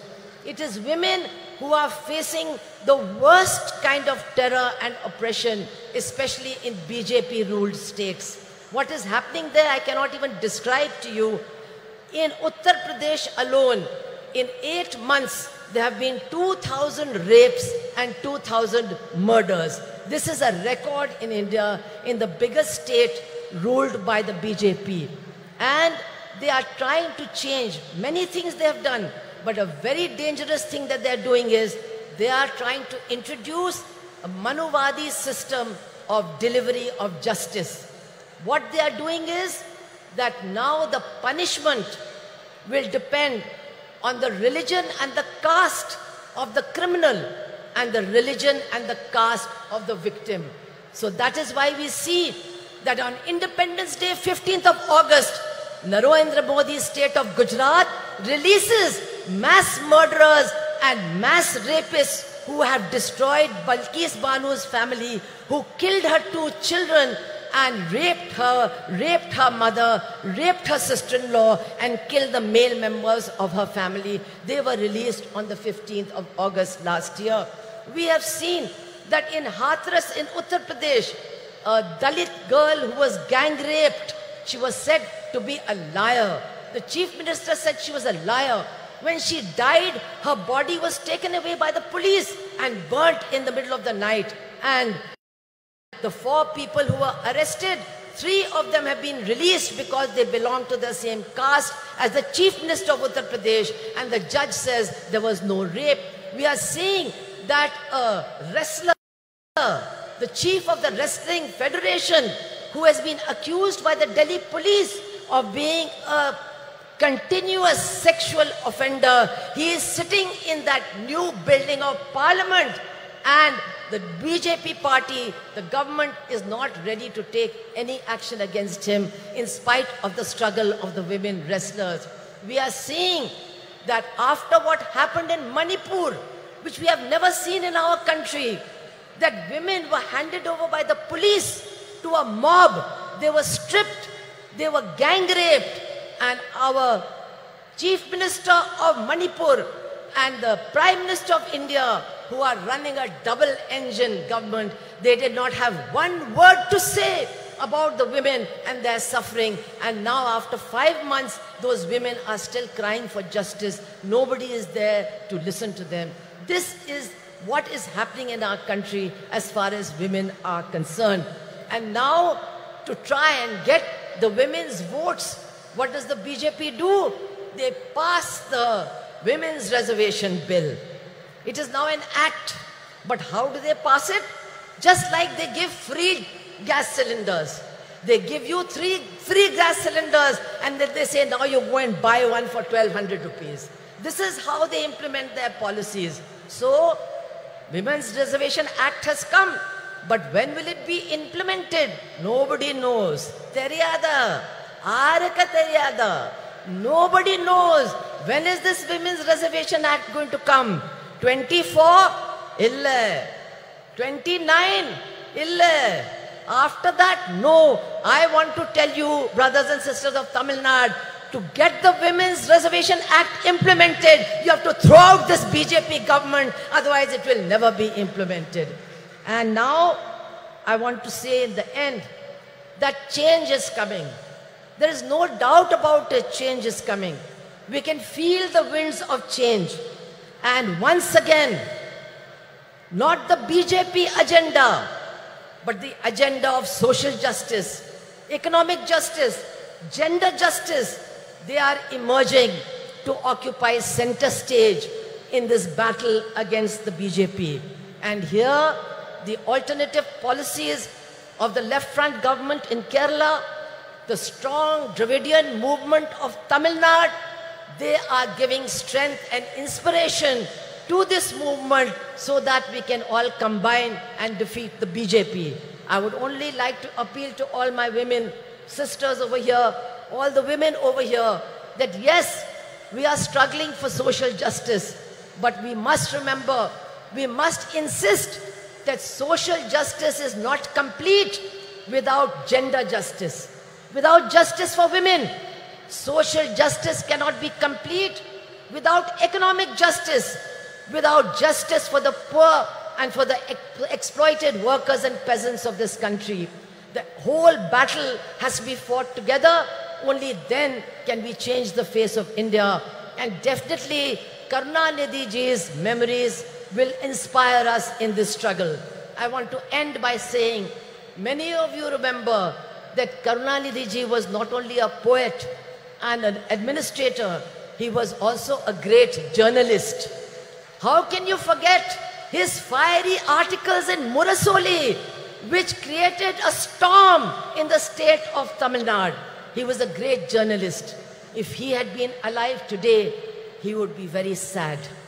He would be very sad to see that India is going to the bottom as far as press freedom is concerned. He would have been sad, but he would have been leading the struggle against what is happening to journalists and journalism in our country. He would have led the... I think Sonia ji has come. We can all welcome her and then I'll complete.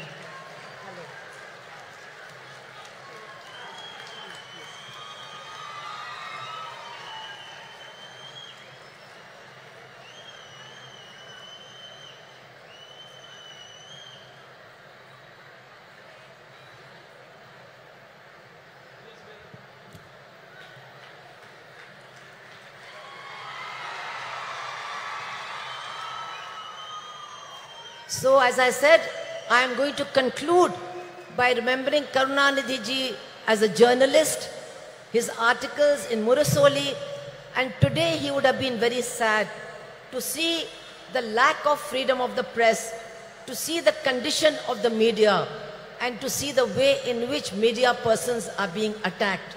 But I am sure that if he was alive today, Karunanidhi ji would be leading the battle for those of our journalists who have been killed, who have been wounded, and for our friends of NewsClick who are being arrested on completely false charges.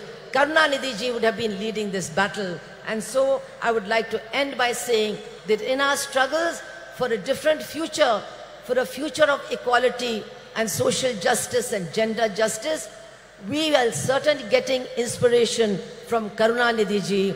His memory is inspiring us to struggle, and his memory will inspire us to win.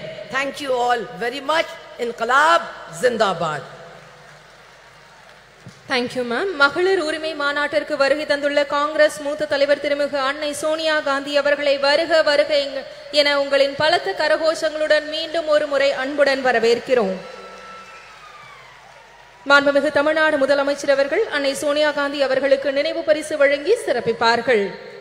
அன்னை Sonia Gandhi will be honored by the Honorable Chief Minister of Tamil Nadu.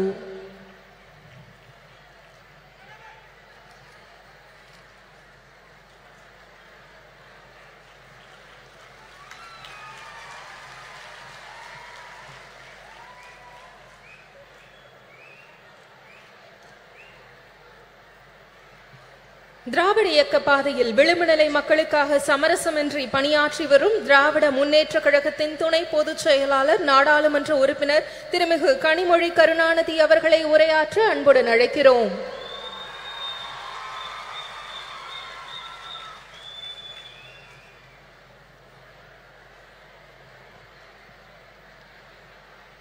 சகோதரர்களே, சகோதரிகளே என்று அழைத்தால் அதில் கூட பாகுபாடு வந்துவிடும் என்று உடன்பிறப்பே என்ற ஒற்றை சொல்லால், அந்த மந்திர சொல்லால் நம்மையெல்லாம் கட்டி போட்டு வைத்திருந்த தலைவர் கலைஞர் அவர்களுடைய நூற்றாண்டிலே தேசிய அளவிலான மகளிர் உரிமை மாநாட்டை நடத்தும் வாய்ப்பினை எனக்கும் மகளிர் அணி அவர்களுக்கும் அளித்து அது வெற்றி பெறுவதற்கு முழு முதல் காரணமாக இருக்கக்கூடிய நம்முடைய முதலமைச்சர் கழகத்தின் தலைவர் அண்ணன் தளபதி அவர்களே, a leader who stands with the oppressed, the downtrodden, marginalized, a beacon of strength and dignity and hope, Madam Sonia Gandhi. தலைவர் கலைஞர் அவர்கள் தியாக திருவிளக்கு என்று அன்போடு அழைத்த அன்னை அம்மையார் சோனியா காந்தி அவர்களே, இந்த நிகழ்ச்சி வெற்றி பெறுவதற்கான வாழ்த்துக்களோடு அமர்ந்திருக்கக்கூடிய கழகத்தின் பொதுச் செயலாளர் அவர்களே, பொருளாளர் அவர்களே, கூட்டணி இயக்கங்களை சார்ந்த தலைவர்களே, ஜம்மு காஷ்மீருடைய முன்னாள் முதலமைச்சர் மரியாதைக்கும் அன்பிற்கும் உரிய அம்மையார் மெஹபூபா முஃப்தி அவர்களே, முதலாக தமிழ்நாட்டு மேடையிலே தமிழ் மக்களோடு உரையாட வந்திருக்கக்கூடிய அடித்து தட்டு மக்களுடைய தோழி பிரியங்கா காந்தி அவர்களே,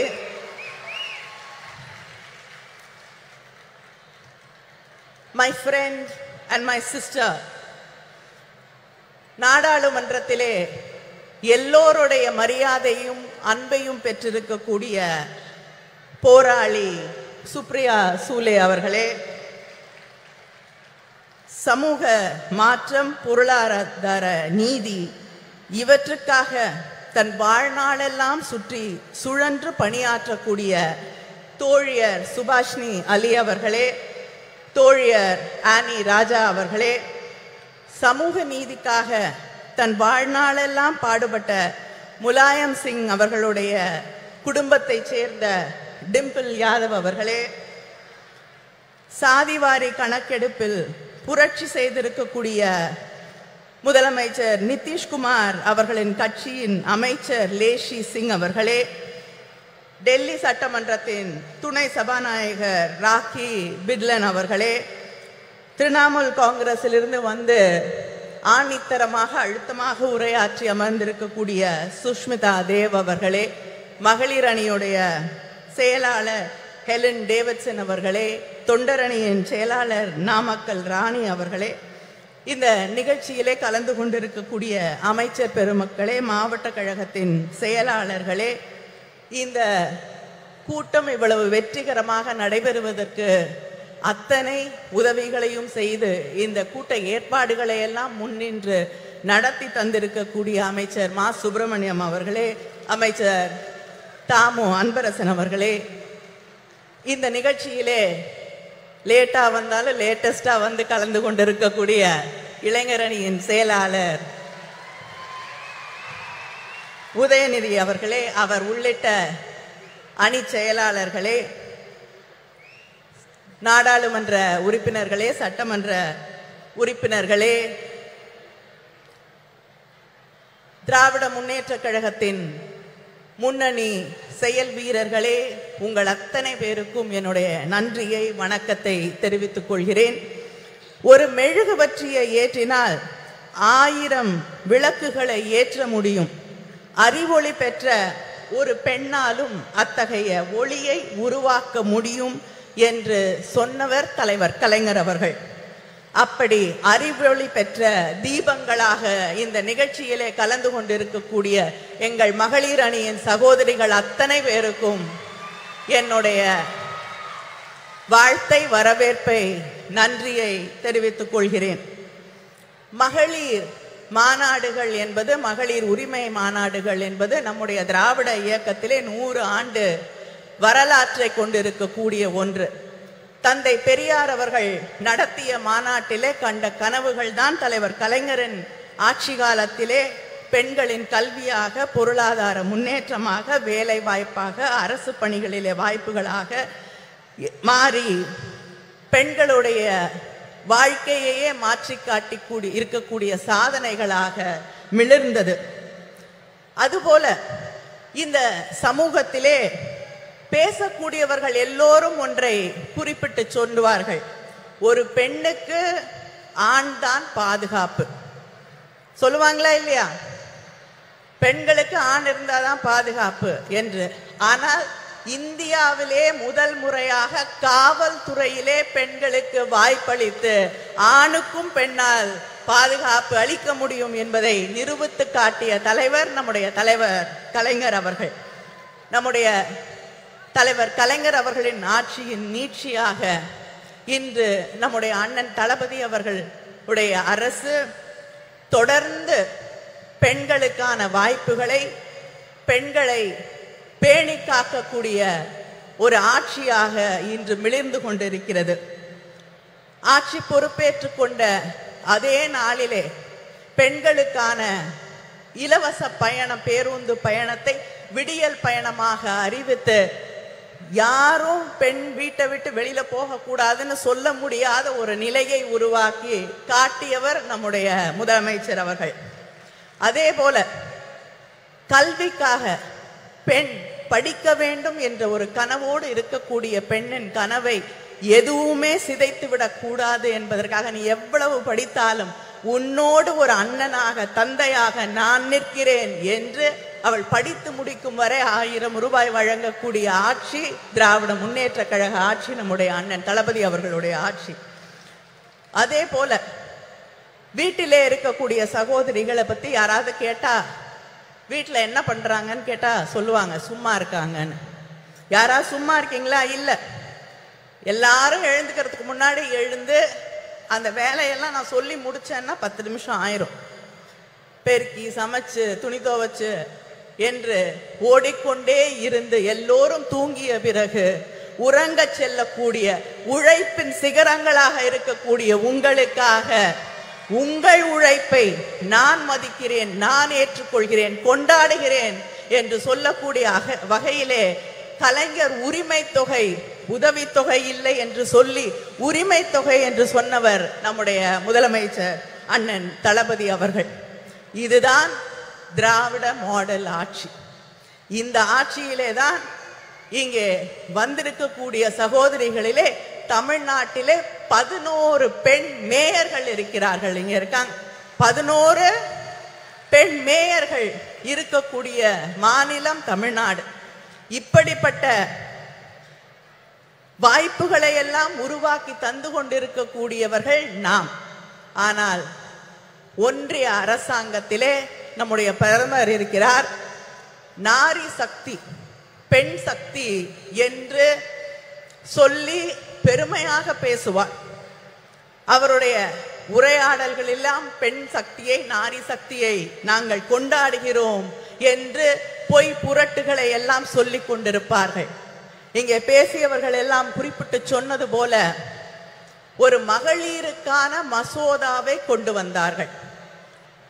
யூபிஏ ஆட்சியிலே 2010 அம்மையார் சோனியா காந்தி அவர்கள் வலியுறுத்தலிலே நம்முடைய ஆதரவோடு மகளிர் மசோதா நிறைவேற்றப்பட்டது ராஜ்யசபாவில். அதுக்கு எந்த கண்டிஷனும் கிடையாது. இதெல்லாம் இருந்தாதான் அதை நடைமுறைக்கு கொண்டு வருவோம் என்ற நிலை இல்லை. ஆனால் பிஜேபி மார்த்தட்டி கொள்கிறார்களே, நாங்க மகளிர் மசோதாவை கொண்டு வந்து விட்டோம் என்று. அந்த மகளிர் மசோதா இப்ப இல்ல, 10 ஆண்டுகள், 20 ஆண்டுகள், 50 ஆண்டுகள் ஆனால் கூட அந்த மகளிர் மசோதா நடைமுறைக்கு வர முடியாத ஒரு மசோதாவை அவர்கள் கொண்டு வந்து தேர்தலுக்காக பெண்களை ஏமாற்ற துடித்துக் கொண்டிருக்கிறார்கள். இந்த ஆட்சியில, ஒன்றியத்திலே இருக்கக்கூடிய பிஜேபி ஆட்சியிலே எந்த பெண்ணுக்காவது பாதுகாப்பு இருக்கிறதா என்று நீங்கள் சிந்தித்து பார்க்க வேண்டும். மணிப்பூர் பற்றி எரிந்து கொண்டிருக்கிறது. 50,000 பேருக்கு மேல் தன் வீடுகளை விட்டு நூற்றுக்கணக்கான முகாம்களிலே வாழ்ந்து கொண்டிருக்கிறார்கள். நானும் சுஷ்மிதா தேவ் அவர்களும் அந்த முகாம்களை சென்று பார்த்த பொழுது அங்கே பெரும்பாலும் பெண்களும் குழந்தைகளும் வாழ முடியாத நிலையிலே சொல்லுனா துயரோடு வாழ்ந்து கொண்டிருக்கிறார்கள். அவர்கள் இன்று வரை மாதக்கணக்கிற்கு பிறகும் இன்றும் வீட்டிற்கு போக முடியாத நிலை. இதே பிஜேபி குஜராத்திலே செய்த அட்டூழியங்களை, அநியாயங்களை, பெண்கள் எந்த அளவிற்கு பாதிக்கப்பட்டார்கள் என்பதை நாம் இன்று வரை மறந்து விட முடியாது. மத கலவரங்கள், காழ்ப்புணர்வு அரசியல், வெறுப்பு அரசியல் என்று வரும் பொழுது மிகப்பெரிய அளவிலே பாதிக்கப்படுவது பெண்கள் தான் என்பதை இங்கே இருக்கக்கூடிய சகோதரிகள் உணர்ந்து கொள்ள வேண்டும். மணிப்பூரிலே இந்த நிலை. இந்த நாட்டின் முதல் குடிமகள் என்று சொல்லக்கூடிய குடியரசுத் தலைவர் அவங்க இல்லாம அவங்களை அழைக்க கூடாது என்ற அந்த நிலைப்பாட்டோடு பெண் ஒடுக்கப்பட்ட சமூகத்தைச் சேர்ந்த ஒரு பெண் என்ற ஒரே காரணத்திற்காக அந்த அம்மையார் கோயிலுக்குள்ள போக முடியாது, பாராளுமன்றத்திற்கு வர முடியாது என்று அவமானப்படுத்தப்படக்கூடிய ஒரு நிலை இந்த நாட்டினே முதல் குடிமகளுக்கு நடந்து கொண்டிருக்கிறது என்பதை நாம் மறந்துவிட முடியாது. அதே போல பக்கத்திலே பாண்டிச்சேரியில பிஜேபி கூட்டணியிலே இருக்கக்கூடிய ஒரு அரசாங்கத்திலே ஒரு அமைச்சர், பெண் அமைச்சர் ராஜினாமா கடிதம் கொடுக்க வேண்டிய நிலைக்கு தள்ளப்பட்டிருக்கிறார். அந்த ராஜினாமா கடிதத்திலே அவர் குறிப்பிட்டு சொல்லுகிறார், நான் ஒரு பெண், ஒரு தலித் என்பதால் இன்று இந்த நிலைக்கு ஆளாக்கப்பட்டிருக்கிறேன், ராஜினாமா செய்ய வற்புறுத்தப்பட்டிருக்கிறேன், எனக்கு வேறு வழி இல்லை என்று ஒரு அமைச்சர் சொல்லக்கூடிய நிலை. அதே போல டெல்லியிலே விளையாட்டு வீராங்கனைகள் தங்களுடைய நியாயத்திற்காக மாதக்கணக்கிலே போராடினார்கள். இந்த ஆட்சியிலே அவர்களுக்கு நியாயம் கிடைத்ததா? இல்லை. இப்படி யாருக்குமே அது குடியரசுத் தலைவராக இருக்கட்டும், வீராங்கனைகளாக இருக்கட்டும், அமைச்சர்களாக இருக்கட்டும், சாதாரண சாமானிய வீட்டு பெண்களாக இருக்கட்டும், யாருக்குமே பாதுகாப்பில்லை, நியாயம் இல்லை என்று இருக்கக்கூடிய ஒரு நிலையைத்தான் மத்தியிலே ஒன்றியத்திலே இருக்கக்கூடிய பிஜேபி ஆட்சி உருவாக்கி தந்திருக்கிறது. இந்த நிலை இந்த நாட்டிலே நீடிக்க வேண்டுமா? நீடித்தால் பெண்களுக்கு பாதுகாப்பு இருக்கிறதா என்பதை நீங்கள் சிந்தித்து பார்க்க வேண்டும். வேலை வாய்ப்பு நம்முடைய ஆட்சி தமிழ்நாட்டில் இன்னைக்கு இந்தியாவிலே அதிகமாக பெண்கள் வேலைக்கு போகக்கூடிய பெண்கள் இருக்கக்கூடிய 43% பெண்கள் வேலைக்கு போகக்கூடிய வாய்ப்பை பெற்றிருக்கக்கூடிய மாநிலமாக நாம் பெருமையாக பேசக்கூடிய நிலை இருக்கிறது. ஆனால் இந்த நாட்டிலே பிஜேபி ஆட்சியில் முதல்ல 2016-17 15% பெண்கள் வேலைக்கு போகக்கூடிய வாய்ப்பு இருந்தது. ஆனால் இன்று அது 8% இந்த பிஜேபி ஆட்சியிலே அது குறைந்திருக்கிறது. கல்வி இல்லை, எதிர்காலம் இல்லை, பாதுகாப்பு இல்லை என்ற நிலையைத்தான் இவர்கள் இந்த நாட்டிலே இருக்கக்கூடிய பெண்களுக்காக உருவாக்கி தந்திருக்கிறார்கள் என்பதை நாம் புரிந்து கொள்ள வேண்டும். சரிசமமாக தேர்தல் களத்திலே வாக்களிக்க கூடியவர்களாக பெண்கள் இருக்கிறார்கள். 50% வாக்குகள் பெண்களிடமிருந்து வருகிறது. ஆனா அங்க இருக்கக்கூடிய பாலிசி டிசிஷன் எதிலும் பெண்களுடைய கருத்துக்கள் கேட்கப்படுவதில்லை. பெண்களுக்கு இடம் இல்லை, பெண்கள் ஒதுக்கப்படுகிறார்கள் என்ற அந்த நிலைதான் நீடித்து கொண்டிருக்கிறது. நாங்கள் யாசகம் கேட்கவில்லை, எங்கள் உரிமைகளுக்காக போராடுகிறோம் என்று இந்த நாட்டிலே இருக்கக்கூடிய பெண்கள் நிமிர்ந்து நின்று போராட வேண்டிய அந்த கட்டத்திலே நாம் நின்று கொண்டிருக்கிறோம் என்பதை மறந்துவிடக் கூடாது. Politics should be determined, defined and decided with opinions, concerns and aspirations of women. Without that, there should be no politics, no policy making and no governance without listening to what we want to say. Let us come together, let us rewrite history and make sure there is justice. Justice just not for the women of this country, but justice for everybody, every human being in this country. Thank you.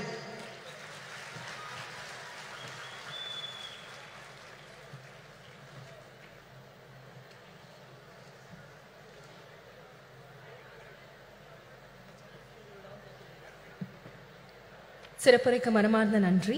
இந்தியாவின் எந்த மூலையில் அநீதி இழைக்கப்பட்டாலும் அதற்கு எதிராக குரல் கொடுப்பவர், ஒடுக்கப்பட்ட மக்களின் உரிமைகள் பறிக்கப்படும் போது களத்தில் நின்று போராடுபவர், இந்திய தேசிய காங்கிரஸ் கட்சியின் பொதுச் செயலாளர் திருமிகு பிரியங்கா காந்தி வத்ரா அவர்களை சிறப்புரையாற்ற அன்புடன் அழைக்கிறோம்.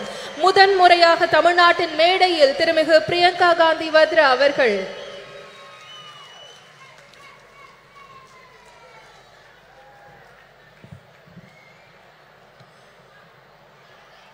Thiru M.K. Stalin ji,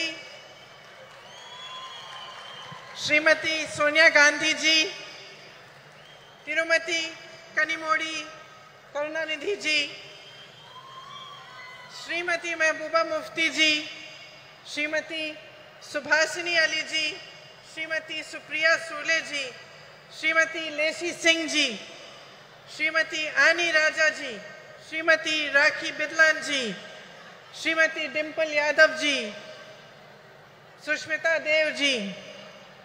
It is an honor for me to be here today to commemorate the 100th birthday of Thiru K. Karunanidhi and share the stage on this special meeting for women with all of you. 32 years ago, on the darkest night of my life, I first set foot on this land of Tamil Nadu. I was here to collect my father's shattered body. I was 19 years old and my mother was just a few years younger than I am today. As the door of the plane opened, the night grabbed us and drew us in. But I was not afraid of it because the worst thing I could have imagined had already happened. A few hours earlier, my father had been killed. I had walked towards my mother that night, knowing that the words I was to speak would break her heart. Yet I spoke them, and I watched as the light of happiness was extinguished from her eyes forever. We walked down the stairs of the plane onto the tarmac of Minambakam Airport Terminal, shocked and alone. Then suddenly, as if sent by the embarrassed gods who had failed us, a crowd of women dressed in blue saris surrounded us. They were ladies who worked at the airport. They held my mother in their arms and cried inconsolably with her as if they were all my mothers, as if they too had lost their beloved. In those shared tears, a bond formed between me, between my heart and the women of Tamil Nadu that I can neither explain nor ever erase. Ningal Daniyen Thai, Ningal Daniyen Sahodari, Inge Uguludan, Irupadai, Nan Perumayag,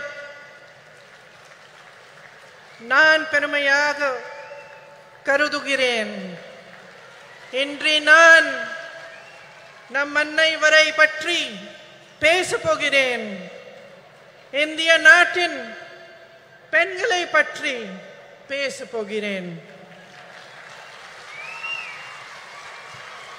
I am here to remind you that we are the strength of this proud and beautiful nation, which is our motherland. My sisters, no matter how rich we are or how poor we are, no matter whether we live in big cities, small towns or villages, no matter how well educated we are or how much lack of opportunity we have faced, we are the bedrock upon which our families and our societies are built brick by brick. We are the ones that carry the weight of our society on our shoulders. We do this with grace and courage. We do it with tenacity and strength of will. And our capacity to absorb pain and suffering is immense. We are proud of these qualities which have been passed on in our bones through generations and generations of oppression. But my sisters, I am here to remind you that we are more than this. We are greater than our ability to bear suffering. We are the ones that nurture and hold, that give to our children and to all those around us unfailingly. We are the ones who teach courage, the ones who teach love. It is us who understand forgiveness and us who know how to fight fearlessly in the face of adversity. We are the workforce powering our nation forward, and we are the millions of young women aspiring towards a better future. We know how to rise from the darkest night to claim a new dawn. We have a light within each one of us that is capable of shining brighter than the sun. But that light has never been allowed the freedom and joy to shine in its fullness. It was almost 100 years ago that Tandai Periyar asked, Penien, Adimayanal, why were women enslaved? Then he answered this question in a series of revolutionary essays in which he wrote about the economic and social enslavement of women. It was he who laid the foundation for the empowerment of women in Tamil Nadu, which Thiru Annadurai and Thiru Karunanidhi carried forward. My sisters, this empowered you, the women of Tamil Nadu, to show the way of emancipation and progress to the rest of India. Yet across our nation, beneath the surface of progress, we are still struggling with the harsh reality of an entrenched patriarchy that ensures the systemic oppression of women. In fact, almost a century after Tandai Periyar's essays were published, that same question looms large before us. Penien, Adimayai Irekiral. Why are women still enslaved? And although I do not have the stature, nor the experience, and the wisdom of Tandai Periyar, my answer is this. I am a woman. We have been taught generation after generation after generation to cede our power to others. We have been taught to talk softly. We have been taught to step aside, to be ashamed of honoring our essence, to take care of everyone else before we show compassion towards ourselves. And unfortunately, my sisters, we have learned these lessons only too well. So well that we have continued to pass them down. We have learned to define ourselves through the eyes of the hierarchy that was instilled in us. And by doing so, we have allowed and enabled our own oppression. We ourselves have forgotten that the root of discrimination of any kind, whether it is based on color, creed, caste, or gender, is an inability to honor the truth that equality and personal dignity are neither a privilege nor a gift, but a natural endowment of life. Today, there is much talk about empowerment, as every political party begins to realize that women can become a formidable collective force that shapes our nation's future. But they still look towards us with greed. Greed for votes and the greed to capture our power and use it to keep us down. On your behalf today, my sisters, I demand more. I demand that we own our power. On your behalf, I demand the immediate implementation of the Women's Reservation Bill. We, the women of India, have no more time to waste. It is our right to be counted in the political process. I demand that our worth is valued and respected as a political instrument for our own empowerment. I demand that we put an end to the glorification of our tolerance for injustices which are committed against us day after day after day. I demand the rejection of any system, societal, religious, or political, which thrives on our oppression and forces us to collude with it.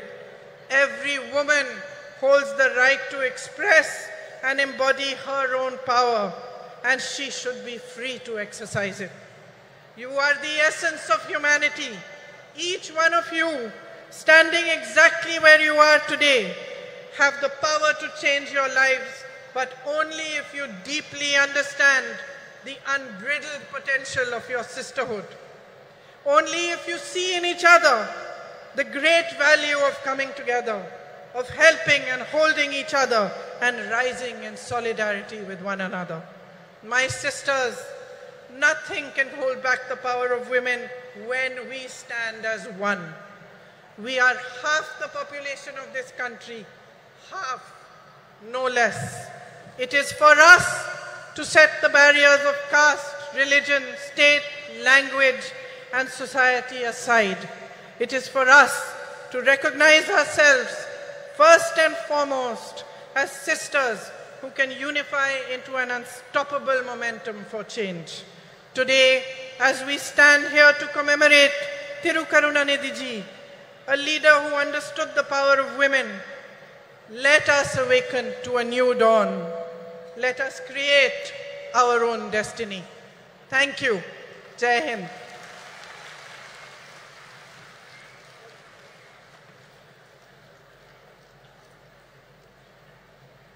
முதன்முறையாக தமிழ்நாட்டின் மேடையில் தமிழிலும் இணைந்து சிறப்புரையாற்றியமைக்கு மனமார்ந்த நன்றியினை தெரிவித்துக் கொள்கிறோம். ஜனநாயக பற்றாளரும் ஜம்மு காஷ்மீர் மக்களின் பாதுகாப்பிற்காக அயராத பணியாற்றி வரும் முன்னாள் முதலமைச்சரும் மக்கள் ஜனநாயக கட்சியின் தலைவருமான திருமிகு மெஹபூபா முஃப்தி அவர்களை சிறப்புரையாற்ற அன்புடன் அழைக்கிறோம். It is great pleasure to extend a warm invitation to திருமிகு Mehbooba Mufti to deliver her special address.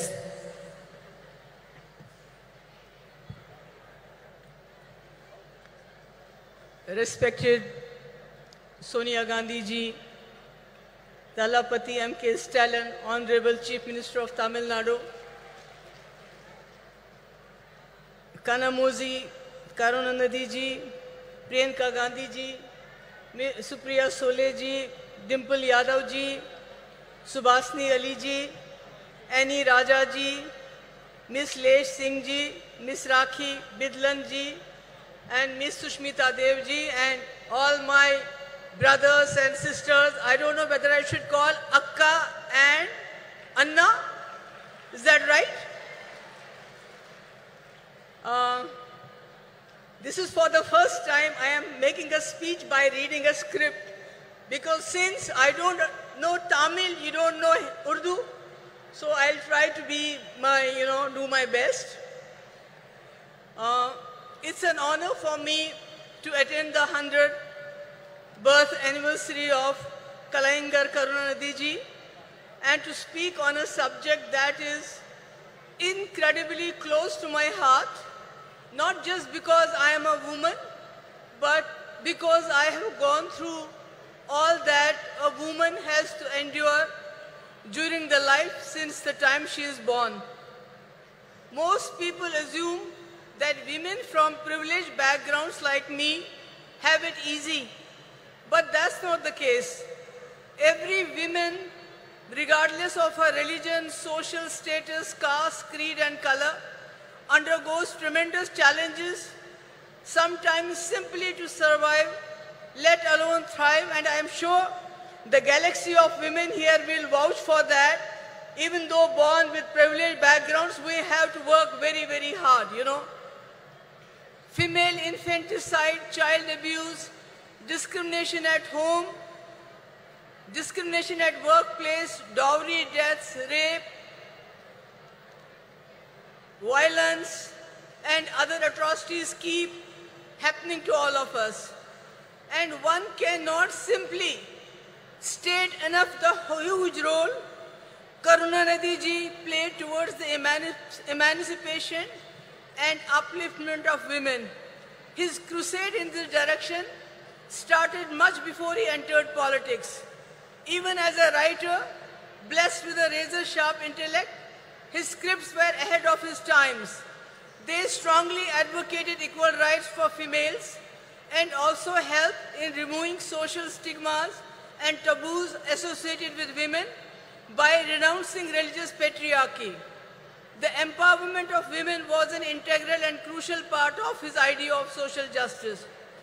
Some of the path-breaking reforms that he introduced were free education for girl child, encouraged remarriage of women, rehabilitate widows, encourage their remarriage, induct them into police force, reservation in local governance and government jobs, and also setting up self-help groups.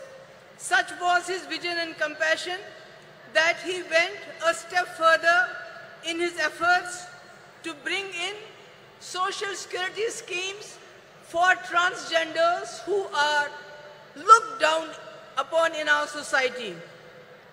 I am pleased that his son and current Chief Minister Stalin ji and Kanimuzi are carrying forward their father's legacy.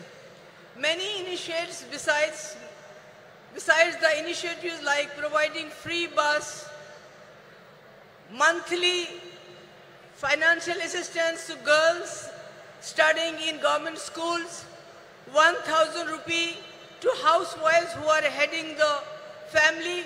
What is really remarkable is his latest decision to certify women priests, 3 women priests. This is something remarkable. It is happening at a time when women are not allowed to enter religious places, whether they are Hindus or Muslims or whatever. This is really admirable, and I salute for this to you. And as far as I am concerned, I was Chief Minister just for 3 years, and I tried to bring in certain schemes for the girls. One was providing exclusive buses to the women, not free, but exclusive. But women had a sigh of relief, because I know, and these women know, what we have to go through when we travel by public transport. I think we all know what happens to us. So the women were relieved. Then I introduced a scooty, 50% subsidy to meritorious girls, college-going girls coming from very poor backgrounds.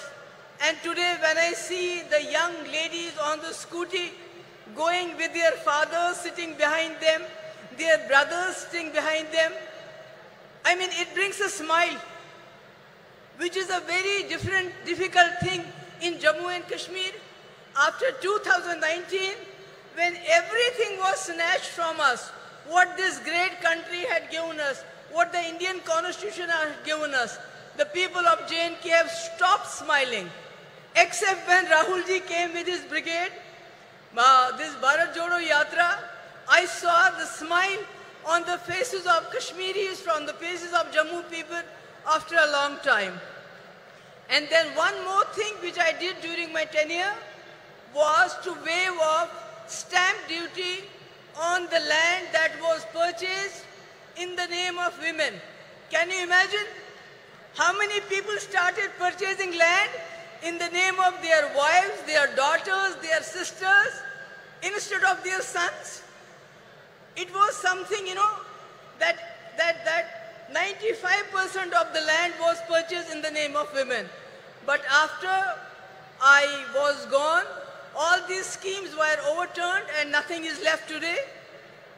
Today when I am talking, making a speech at this point of time, there are conflicts going around the world. There are wars going in many parts of the world, like Palestine, Israel, Ukraine, Russia, and not to forget what is happening in our backyard, Manipur. And women are the worst sufferers when these wars take place, because not only do they suffer during these conflicts, they are left to pick up the pieces afterwards. So, when I look at our country today, I feel the women in our country are not in a good place. They are suffering because the government and the center, the economy is going down, the inflation is going up, unemployment is going up, everything is breaking the backbone of the housewife who has to make the 2 ends meet. She has to provide for the family. And to add to all this, the government at the center, which has failed to fulfill the promises they had made. During UPA, there was 450 rupees for cylinder. Now it is 1200 rupees. Petrol has gone 100 rupees above. Who is suffering the most? The housewife. And to add to all of this, the present government, the Modi government, is trying to divert the attention from all these problems by their sinister design of injecting hatred, venom into the society through the youngsters of the poorest of poor. These poor boys are encouraged. They are provoked to lynch the people of other communities. They are garlanded. The people, the sons, the daughters of the ruling party are studying good education in and abroad. They are having good jobs, lucrative jobs. They are getting good contracts. And if they don't have a job, then they go and head the sports bodies of our country. But what about the poor children? They are pushed into implementing their sinister agenda of divide between Hindus and Muslims. And this is really tearing apart our society. And again, it has a very, very drastic effect on the women folk. Because any person who commits a crime, he is a criminal. Whether he goes to jail or not, so they are criminalizing the whole society at this point of time. So, my point is that if and when, inshallah, I hope that the India Alliance will come to power, and Rajiv Gandhi ji has already sown the seeds of 33% reservation in panchayats. We have a huge number of women who are ready to take their place in assemblies and parliaments, and I am hopeful once India Alliance comes to power, Rajiv Gandhi's dream will come alive. It will be fulfilled, not like a joke which our Prime Minister played. He signed a check, kept it in his pocket, and told the women folk, we'll cash it sometime in 2047. So, but we're not going to do that. Inshallah, I am hopeful. And at the last, I would like to thank once again Stalin ji, Kanimudi ji, who was personally invited us. And I'm so happy that Sonia ji is here to grace the occasion. And thank you so much for bearing with me. I know I have not been able to, make you understand every word I said, but thank you so much. Thank you, ma'am. மதச்சார்பின்மைக்கும் ஜனநாயகத்திற்கும் நம்பிக்கை ஒளியாய் திகழ்பவரும் தலைவர் கலைஞர் அவர்கள் பெரிதும் மதித்த தலைவருமான காங்கிரஸ் கட்சியின் மூத்த தலைவர் அன்னை சோனியா காந்தி அவர்களை வரலாற்று சிறப்பு வாய்ந்த இந்த நிகழ்வில் மாநாட்டு பேருரையாற்ற அன்புடன் அழைக்கிறோம். அன்னை சோனியா காந்தி அவர்களின் உரையை மொழியாக்கம் செய்ய காங்கிரஸ் மூத்த தலைவரும் தமிழ்நாடு சிறுபான்மை ஆணைய தலைவர் திரு பீட்டர் அல்மோன்ஸ் அவர்களை அன்புடன் அழைக்கிறோம்.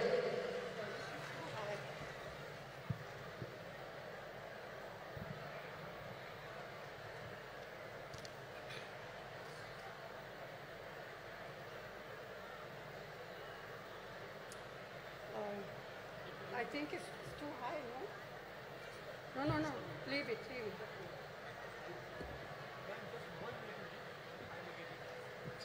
Then it will be too low. Thiru M.K. Stalin ji, Tirumati Kanimori Karunanidhi ji, all women's leader on the dais, Sahodara, Sahodarigale, Vanakkam.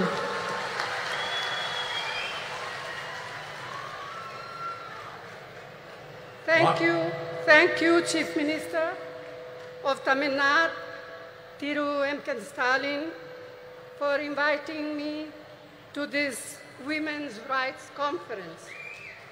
We are assembled here to commemorate the work and memory of the great son of India, Thiru Dr. K. Karunanidhi, lovingly called Kalentya. மாண்புமிகு ஸ்டாலின் அவர்களே, அன்பிற்குரிய கனிமொழி அவர்களே, மேடையிலே அமர்ந்திருக்கக்கூடிய மகளிர் தலைவர்களே, இந்த அருமையான நாளில் ஒரு மாபெரும் தலைவருடைய நூற்றாண்டு விழாவை முன்னிட்டு நடத்தப்படுகின்ற இந்த மகளிர் உரிமை மாநாட்டிற்கு என்னை அழைத்த முதலமைச்சர் ஸ்டாலின் அவர்களுக்கு என் நெஞ்சார்ந்த நன்றியினை தெரிவித்துக் கொள்கிறேன். A leader of many talents, a writer, a poet, a journalist, a chief minister of many terms, but above all, a leader who believed deeply in the upliftment of the deprived. தன்னுடைய வாழ்க்கை முழுமையும் ஏழை எளிய மக்களுக்காக உழைத்தவரும் இந்திய தாயினுடைய தவப்புதல்வர்களில் ஒருவரும் நம்மால் அன்போடு கலைஞர் என்று அழைக்கப்படக்கூடியவருமான அருமைக்குரிய தலைவர் கலைஞர் அவர்கள் ஒரு பன்முகத்தன்மை கொண்ட ஒரு மாபெரும் தலைவர்.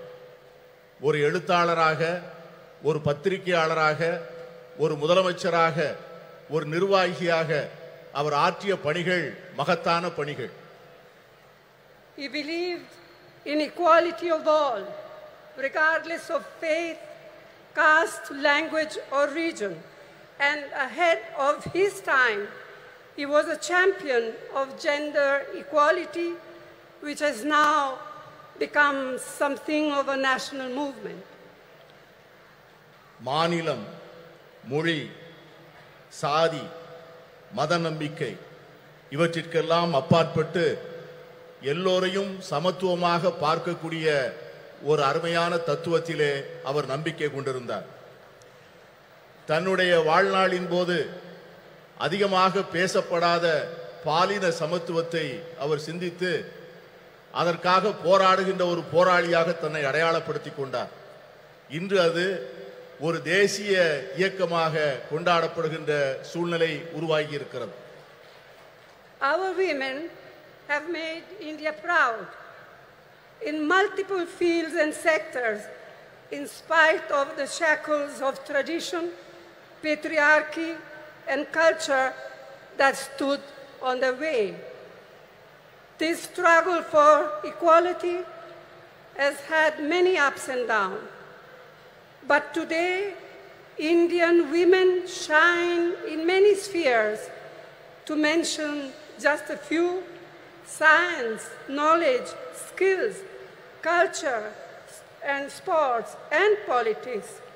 And above all, as centers of our families and leaders of people. நம்முடைய பெண்கள் இந்தியாவிலே மிக மகத்தான சாதனைகளை செய்திருக்கிறார்கள். மரபு வழி சமூகம், ஆணாதிக்க சமூகம், கலாச்சாரம் என்கிற தடைகளை எல்லாம் மீறி அவர்கள் மிக அருமையான சாதனைகளை செய்து முடித்திருக்கிறார்கள். இந்த நீண்ட நெடிய போராட்டத்தில் ஏற்றங்களும் இருந்திருக்கின்றன, இரக்கங்களும் இருந்திருக்கின்றன. ஆனால் இன்று இந்திய பெண்கள் பல்வேறு துறைகளிலே ஒளிர்கிறார்கள். சிலவற்றை சொல்ல வேண்டும் என்று சொன்னால், விஞ்ஞானத்திலே, அறிவிலே, ஆற்றலிலே, கலாச்சாரத்திலே, விளையாட்டிலே, இவை எல்லாவற்றிற்கும் மேலாக நம்முடைய குடும்பத்தினுடைய மைய பொருளாக, மக்களுடைய தலைவர்களாக அவர்கள் ஆற்றுகின்ற பணி மகத்தானது. இருந்தாலும் கூட இந்த போராட்டம் இன்னும் நீண்ட தூரம் பயணிக்க வேண்டும், இன்னும் பல்வேறு தடைகளை தாண்ட வேண்டும்.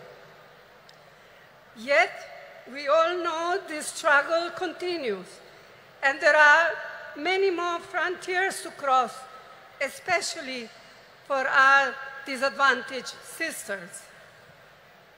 இருந்தாலும் நம்முடைய ஏழை எளிய சகோதரிகள் இன்னும் ஏராளமான தடைகளை தாண்டித்தான் இந்த சமத்துவத்தை பெறுவதற்கான சூழ்நிலை உருவாகி இருக்கிறது. The remarkable non-violent freedom struggle led by Mahatma Gandhi placed a strong emphasis on gender equality. In 1928, the draft constitution was being crafted under the chairmanship of Motilal Nehru, and the Karachi Resolution of 1931, framed by Jawaharlal Nehru. Both these documents championed women's rights, advocating for equal voting rights, political and economic rights, and fair wages. They laid the foundation for women to play an equal role in our nation's building. They embodied the promise of universal suffrage, gender equality, and the socialist equitable society. And this spirit continued when the Constitution of India, under the leadership, chairmanship of Dr. B.R. Ambedkar, was ultimately framed. Mahatma காந்தியினுடைய தலைமையிலே ஏற்றுக்கொள்ளப்பட்ட சாத்வீகமான வன்முறையற்ற சுதந்திர போராட்டம் மகளிர் சமத்துவத்தை முன்னிலைப்படுத்தியது. 1928 அரசியல் சாசன சட்ட வரைவு மோதிலால் நேரு அவர்கள் தலைமையிலான குழு தயார் செய்து அந்த அறிக்கையை சமர்ப்பித்தது. அதற்கு பிறகு கராச்சியில் நடந்த அகில இந்திய காங்கிரஸ் மாநாட்டில் இந்த தேசத்தினுடைய முதல் பிரதமர் ஜவஹர்லால் நேரு அவர்கள் கராச்சி தீர்மானம் என்கிற பெயரிலே வடிவமைக்கப்பட்ட தீர்மானங்கள், இந்த 2 ஆவணங்களும் பெண்களுடைய உரிமைகளை கொண்டாடுவதிலும் அவர்களுக்கு வாக்குரிமை அளிப்பதிலே சமத்துவம் வழங்கப்பட வேண்டும் என்பதையும், பொருளாதாரத்திலும் அரசியலிலும் செயல்பாடுகளிலே அவர்களுக்கு சரியான பங்கு தரப்பட வேண்டும் என்பதையும் வலியுறுத்தியது. இந்த 2 ஆவணங்களும் அந்த அடிப்படையில் தான் நம்முடைய பெண்கள் ஒரு மிகப்பெரிய ஒரு சமூக மாற்றத்திற்கான முன்னெடுப்பை நோக்கி பார்க்க ஆரம்பித்தார்கள். இதைத்தான் எல்லோருக்குமான வாக்குரிமை, பாலின சமத்துவம், சோசலிச அறம் சார்ந்த சமூகம், இவைகளெல்லாம் அந்த 2 ஆவணங்களில் சொல்லப்பட்ட அந்த விஷயங்கள் தான் பாபா சாஹேப் டாக்டர் அம்பேத்கர் அவர்கள் இந்திய அரசியல் சாசன சட்டத்தினை வரையறுக்கின்ற போது இந்த தத்துவங்களை உள்ளாங்கி அதை மேலெடுத்து செல்லக்கூடிய சூழ்நிலை ஏற்பட்டது. Who can forget what our first Prime Minister, Jawaharlal Nehru, once said, I quote, "If you educate a man, you educate one individual. However, if you educate a woman, you educate a whole family. Women empowered means India empowered," unquote. ஒரு பெண்ணை நீ படிக்க வைத்தால், ஒரு ஆணை நீ படிக்க வைத்தால் ஒரு தனி நபரை மட்டும் படிக்க வைக்கிறாய். ஆனால் ஒரு பெண்ணுக்கு கல்வி கற்றுக் கொடுத்தால் ஒரு குடும்பத்திற்கே கல்வி கற்றுத் தரப்படுகிறது. மகளிரை அதிகாரப்படுத்தினால் இந்தியாவை அதிகாரப்படுத்துகிறோம் என்கிற ஜவஹர்லால் நேரு அவர்களுடைய வார்த்தைகளை யார் மறக்க முடியும்? And we cannot ever forget the inspiring role Indira Amma in showing how a woman can lead with strength, ability and leadership, combined with a deep sensitivity to the abolition of poverty. அன்னை இந்திரா காந்தி அவர்கள் காண்பித்த தலைமைத்துவம், அவர்கள் காண்பித்த ஆற்றல், அவர்கள் காட்டிய வழிகாட்டுதல் ஒரு பெண் எப்படி தலைமையேற்று செயல்பட முடியும் என்பதற்கான மிகப்பெரிய எடுத்துக்காட்டு. ஏழை எளிய மக்களுக்கான நல்வாழ்வை அளிப்பதற்கும் வறுமையை ஒழிக்க வேண்டும் என்கிற அர்ப்பணிப்போடும் அவர்கள் ஆற்றிய பணியை யாரும் மறக்க முடியாது. Rajiv ji, as we all know, brought in the historic 33% reservation for women in Panchayati Raj and local self-governments. This spurred an entirely new phenomenon of women entering roles of leadership at the grassroots level.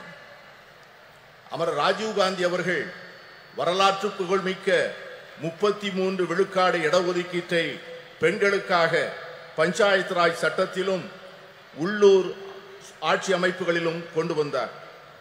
அந்த சட்ட திருத்தமானது சமூகத்தினுடைய அடித்தளத்திலே ஒரு மிகப்பெரிய மாற்றத்தை ஏற்படுத்தி பெண்களுக்கு தலைமை பொறுப்புகளை அளித்து ஒரு பெரிய சமூக புரட்சிக்கு வித்திடுகின்ற மிகப்பெரிய திட்டமாக அது அமைந்தது. It was a vital stepping stone towards the reservation on a similar 1/3 of seats in the Lok Sabha, which the Indian National Congress has pioneered in Parliament and outside. Rajiv Gandhi அவர்கள் ஏற்படுத்தி கொடுத்த 33 விழுக்காடு இடஒதுக்கீடு தான் இன்று பாராளுமன்றத்திலே மகளிருக்கு 33 விழுக்காடு இடம் ஒதுக்கப்பட வேண்டும் என்கிற சட்டத்தினுடைய முன்னெடுப்பாக அமைந்தது. இந்த சட்டத்தை நிறைவேற்றுவதற்காக இந்திய தேசிய காங்கிரஸ் கட்சி பாராளுமன்றத்திற்குள்ளே பல முயற்சிகளை மேற்கொண்டது. The Women Reservation Bill introduced by the UPA, by UPA 2, was passed by the Rajya Sabha, but a lack of consensus prevented it from being passed in the Lok Sabha.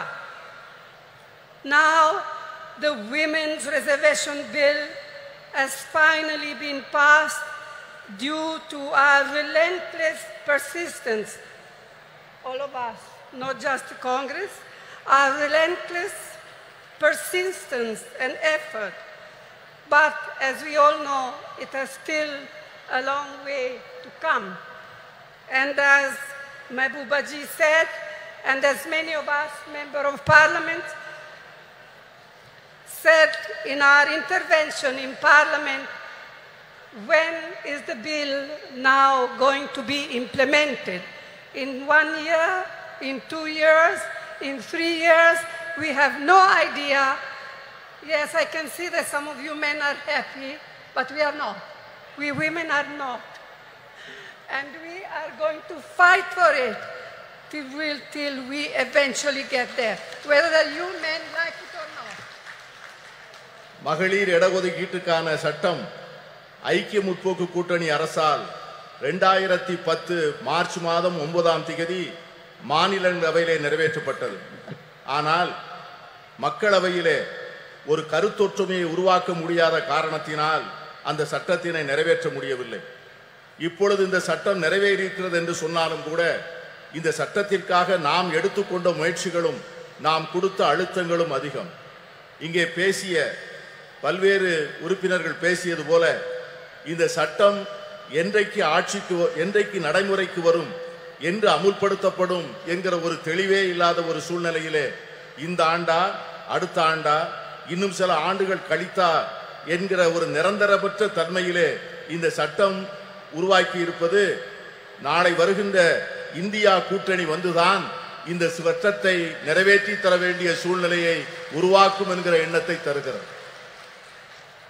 I am glad to be able to say here today that the government of Tamil Nadu under Thiru Annadurai and then Thiru Karunanidhi laid the foundations of incredible changes in status and opportunity for women. Today, Tamil Nadu stands as a beacon of women's equality and women's development. அறிஞர் அண்ணா அவர்களுடைய தலைமையிலே அமைந்த அரசும் அதனை தொடர்ந்து கலைஞர் கருணாநிதி அவர்கள் தலைமையிலே தொடர்ந்த அரசும் எடுத்து கொடுத்த முன்னெடுப்புகளும் செயல்படுத்திய திட்டங்களும் பெண்களுடைய வாழ்க்கையிலே பல புரட்சிகரமான மாற்றங்களையும் முன்னேற்றங்களையும் தந்திருக்கிறது. அதன் அடிப்படையில் தான் இன்று தமிழ்நாடு இந்தியாவே புகழ்ந்து கொண்டாடக்கூடிய மகளிர் உரிமைகளிலும் மகளிருடைய சமத்துவத்தையும் கொண்டாடக்கூடிய ஒரு ஒளி விளக்காக திகழ்கிறது என்று சொன்னால் அது மிகையாக. In his historic 5 terms as Chief Minister of Tamil Nadu, Thiru Karunanidhi brought the provision of reservation for women in the police way back in 1973. வரலாற்று புகழ்மிக்க 5 முறை முதலமைச்சராக இருந்த கலைஞர் அவர்களுடைய ஆட்சி காலத்தில்தான் பெண்களுடைய காவல்துறையிலே பெண்களுடைய பங்கை அவர்கள் உறுதி செய்தார்கள். இன்று தமிழகத்திலே இருக்கின்ற காவல்துறையிலே 1/4 பங்கு பெண்களாக இருப்பது எவ்வளவு பெருமைப்படக்கூடிய ஒரு செயல். Today, 1/4 of its police force, of Tamil Nadu police force, are women. இன்று இருக்கின்ற காவல்துறையினரில் 1/4 பங்கை சார்ந்தவர்கள் பெண்கள் என்கிற சூழ்நிலை இருக்கிறது.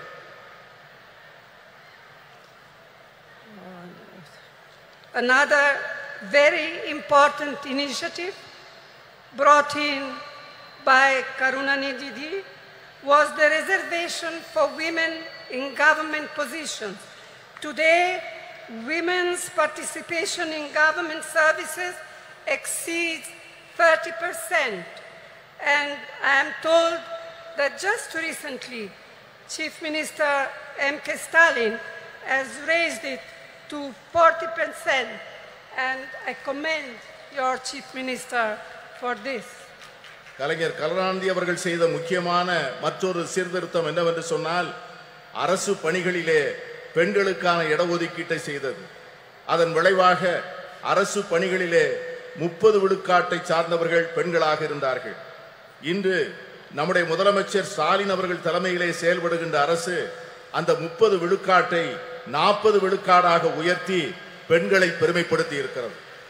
And it comes at no surprise that through initiatives like the midday meal program, the promotion of women empowerment, and encouragement of female education, Tamil Nadu boasts today of some of the most impressive maternal and infant mortality rates in India.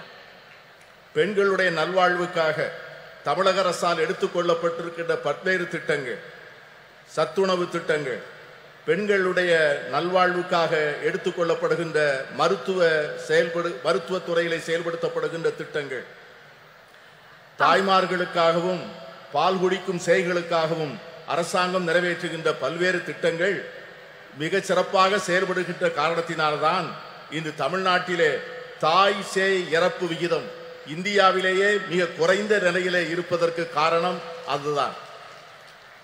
It is unfortunate that many of these efforts and programs to help to empower women have not been reflected at the national level.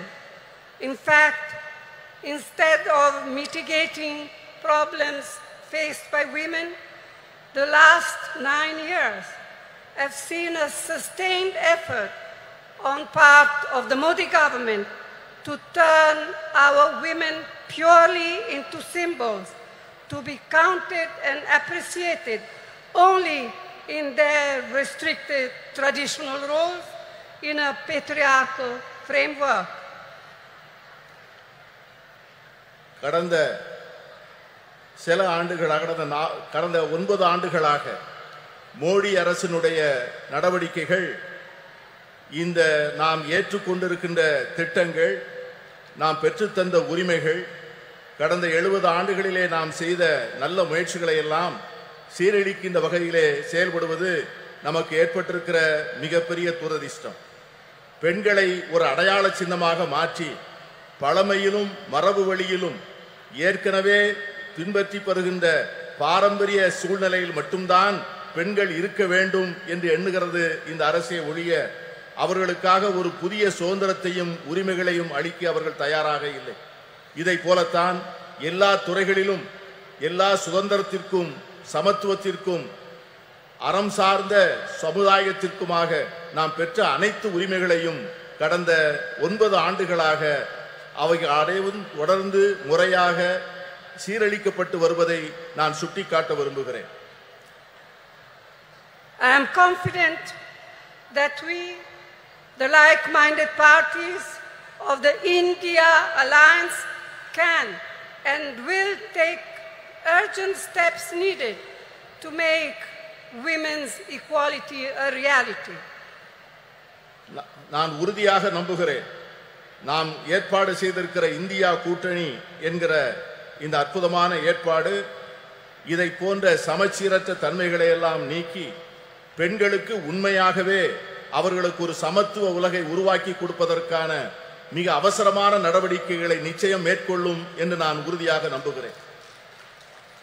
And it is my fervent hope that we in the India Alliance will see to it that the bill will be implemented as soon as possible. We will all work together to see to it that it happens. நான் உறுதியாக சொல்லுகிறேன், India கூட்டணி என்பது நிச்சயமாக இந்த மகளிர் இடஒதுக்கீட்டுக்கான சட்டத்தை நிறைவேற்றிய தீரும். அதை நிறைவேற்றி ஒரு நல்ல சூழ்நிலையை நாம் ஏற்படுத்திய தீர்வோம். இங்கே குழுமி இருக்கின்ற நாம் அதற்கான உறுதியை எடுத்து அதை நோக்கி செயல்பட வேண்டும் என்று நான் கேட்டுக்கொள்கிறேன். This is our goal. This will be the India Alliance goal, and this is what we women must fight for. If இதுதான் we fight for all together, we shall be victorious. இதை இந்தியா கூட்டணியை சார்ந்த கட்சிகள் நிச்சயமாக செய்யும்.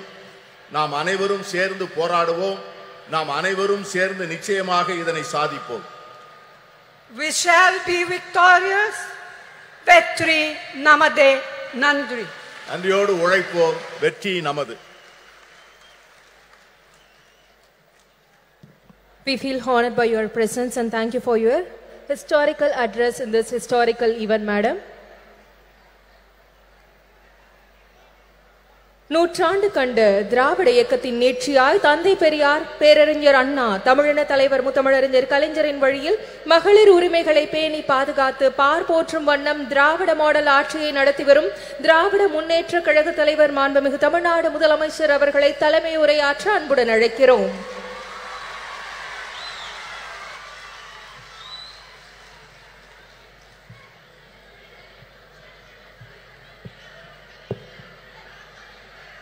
அன்புள்ள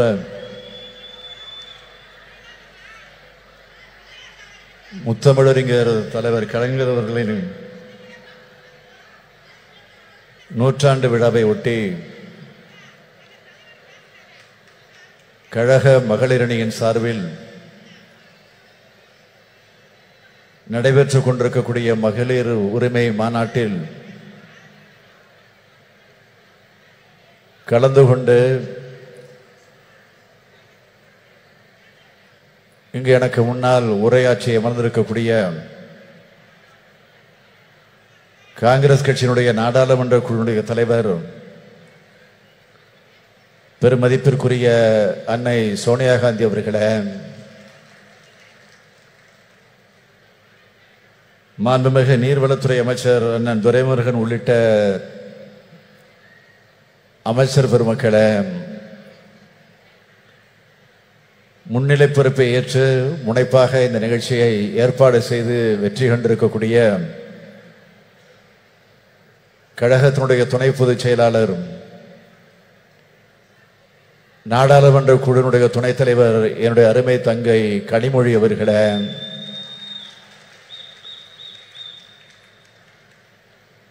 சிறப்பு விருந்தினர்களாக வருகை தந்து சிறப்பித்து உரையாற்றி அமர்ந்திருக்கக்கூடிய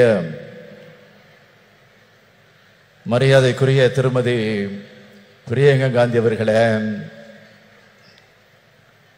முன்னாள் முதலமைச்சர் திருமதி மெஹபூபா முஃப்தி அவர்களே, திருமதி சுப்ரியா சுலே எம்பி அவர்களே, மாண்புமிகு பீகார் மாநிலத்தினுடைய அமைச்சர் திருமதி லட்சுமி சிங் அவர்களே, திருமதி சுபாஷினி அலி அவர்களே, திருமதி டிம்பிள் யாதவ் எம்பி அவர்களே, திருமதி ஆனி ராஜா அவர்களே, திருமதி ராக்கி பிட்லன் அவர்களே, திருமதி சுஷ்மிதா தேவ் அவர்களே, திருமதி சுகேஷ் சிங் அவர்களே, நாடாளுமன்ற சட்டமன்ற முன்னாள் இந்நாள் உறுப்பினர்களே, நம்முடைய தோழமை கட்சிகளை சார்ந்திருக்கக்கூடிய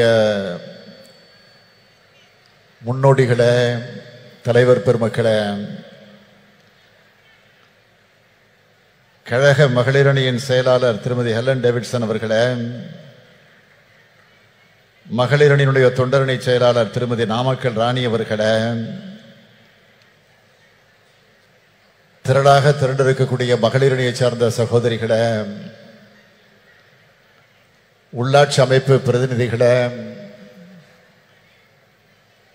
அருமை பெரியோர்களே, தாய்மார்களே, இளைஞரணியின் செயலாளர் தம்பி உதயநிதி ஸ்டாலின் அவர்களே, மற்றும் பல்வேறு அணிகளை சார்ந்திருக்கக்கூடிய அமைப்பாளர்களே, துணை அமைப்பாளர்களே, பெரியோர்களே, தாய்மார்களே, தொலைக்காட்சி பத்திரிகை உலக நண்பர்களே, என் உயிரோடு கலந்திருக்கக்கூடிய தலைவர் கலைஞர் அவர்களின் உயிரினும் உயிரான அன்பு உடன்பிறப்புகளே, உங்கள் அனைவருக்கும் என்னுடைய அன்பான வணக்கம்.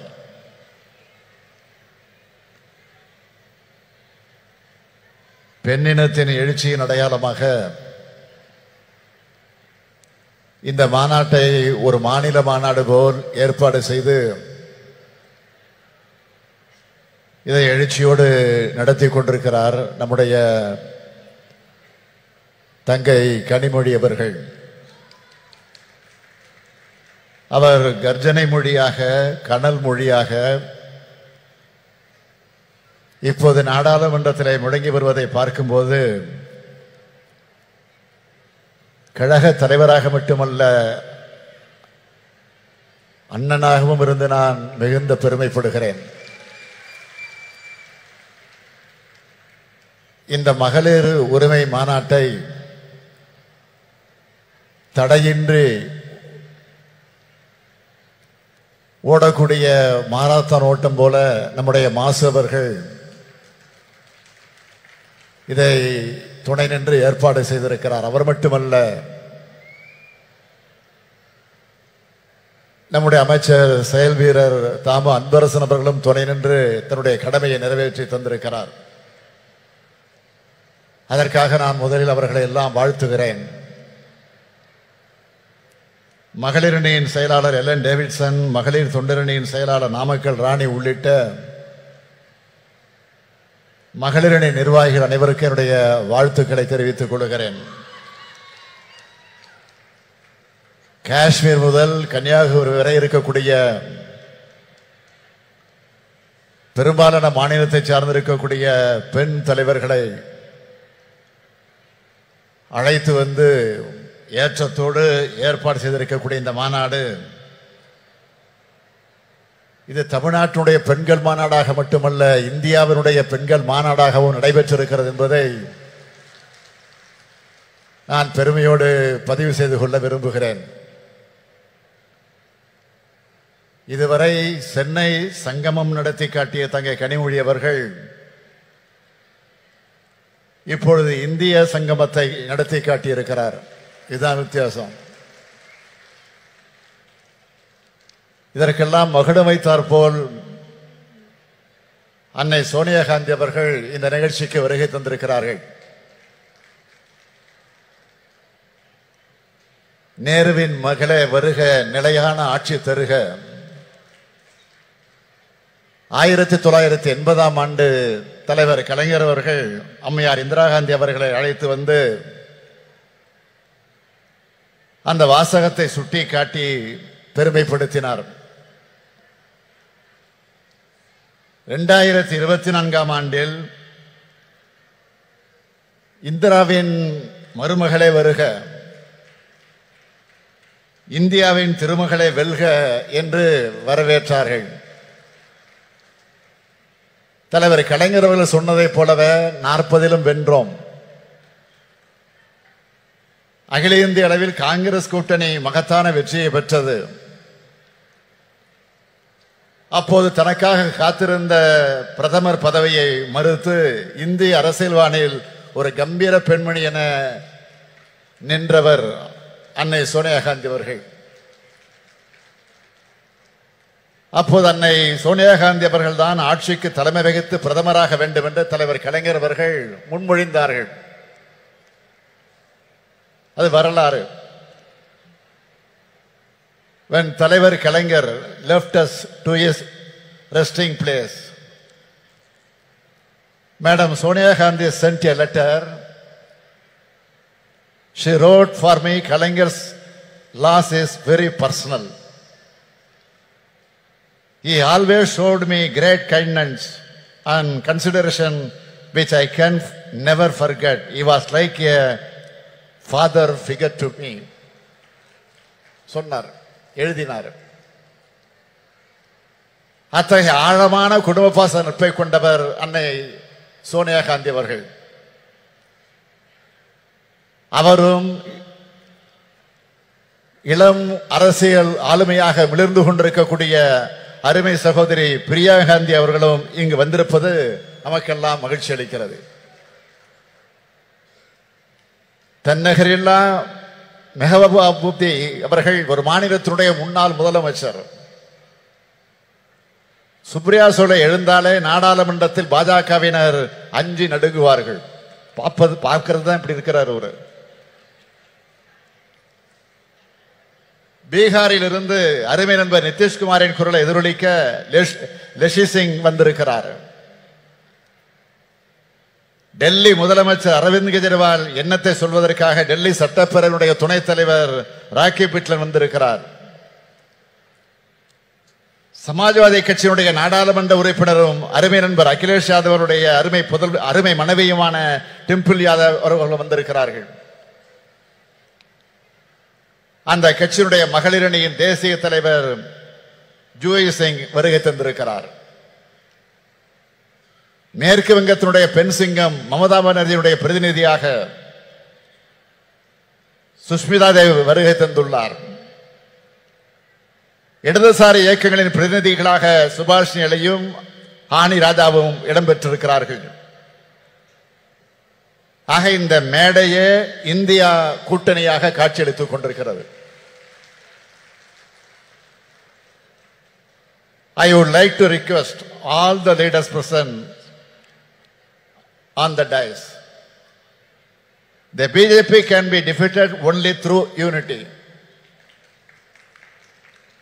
Tamil Nadu has shown this since the 2019 elections. A united alliance like one in Tamil Nadu should be formed in every state across India. If the anti-BJP parties can unite and rise above the minor differences, we can surely defeat the BJP, which is against the interest of the people of India.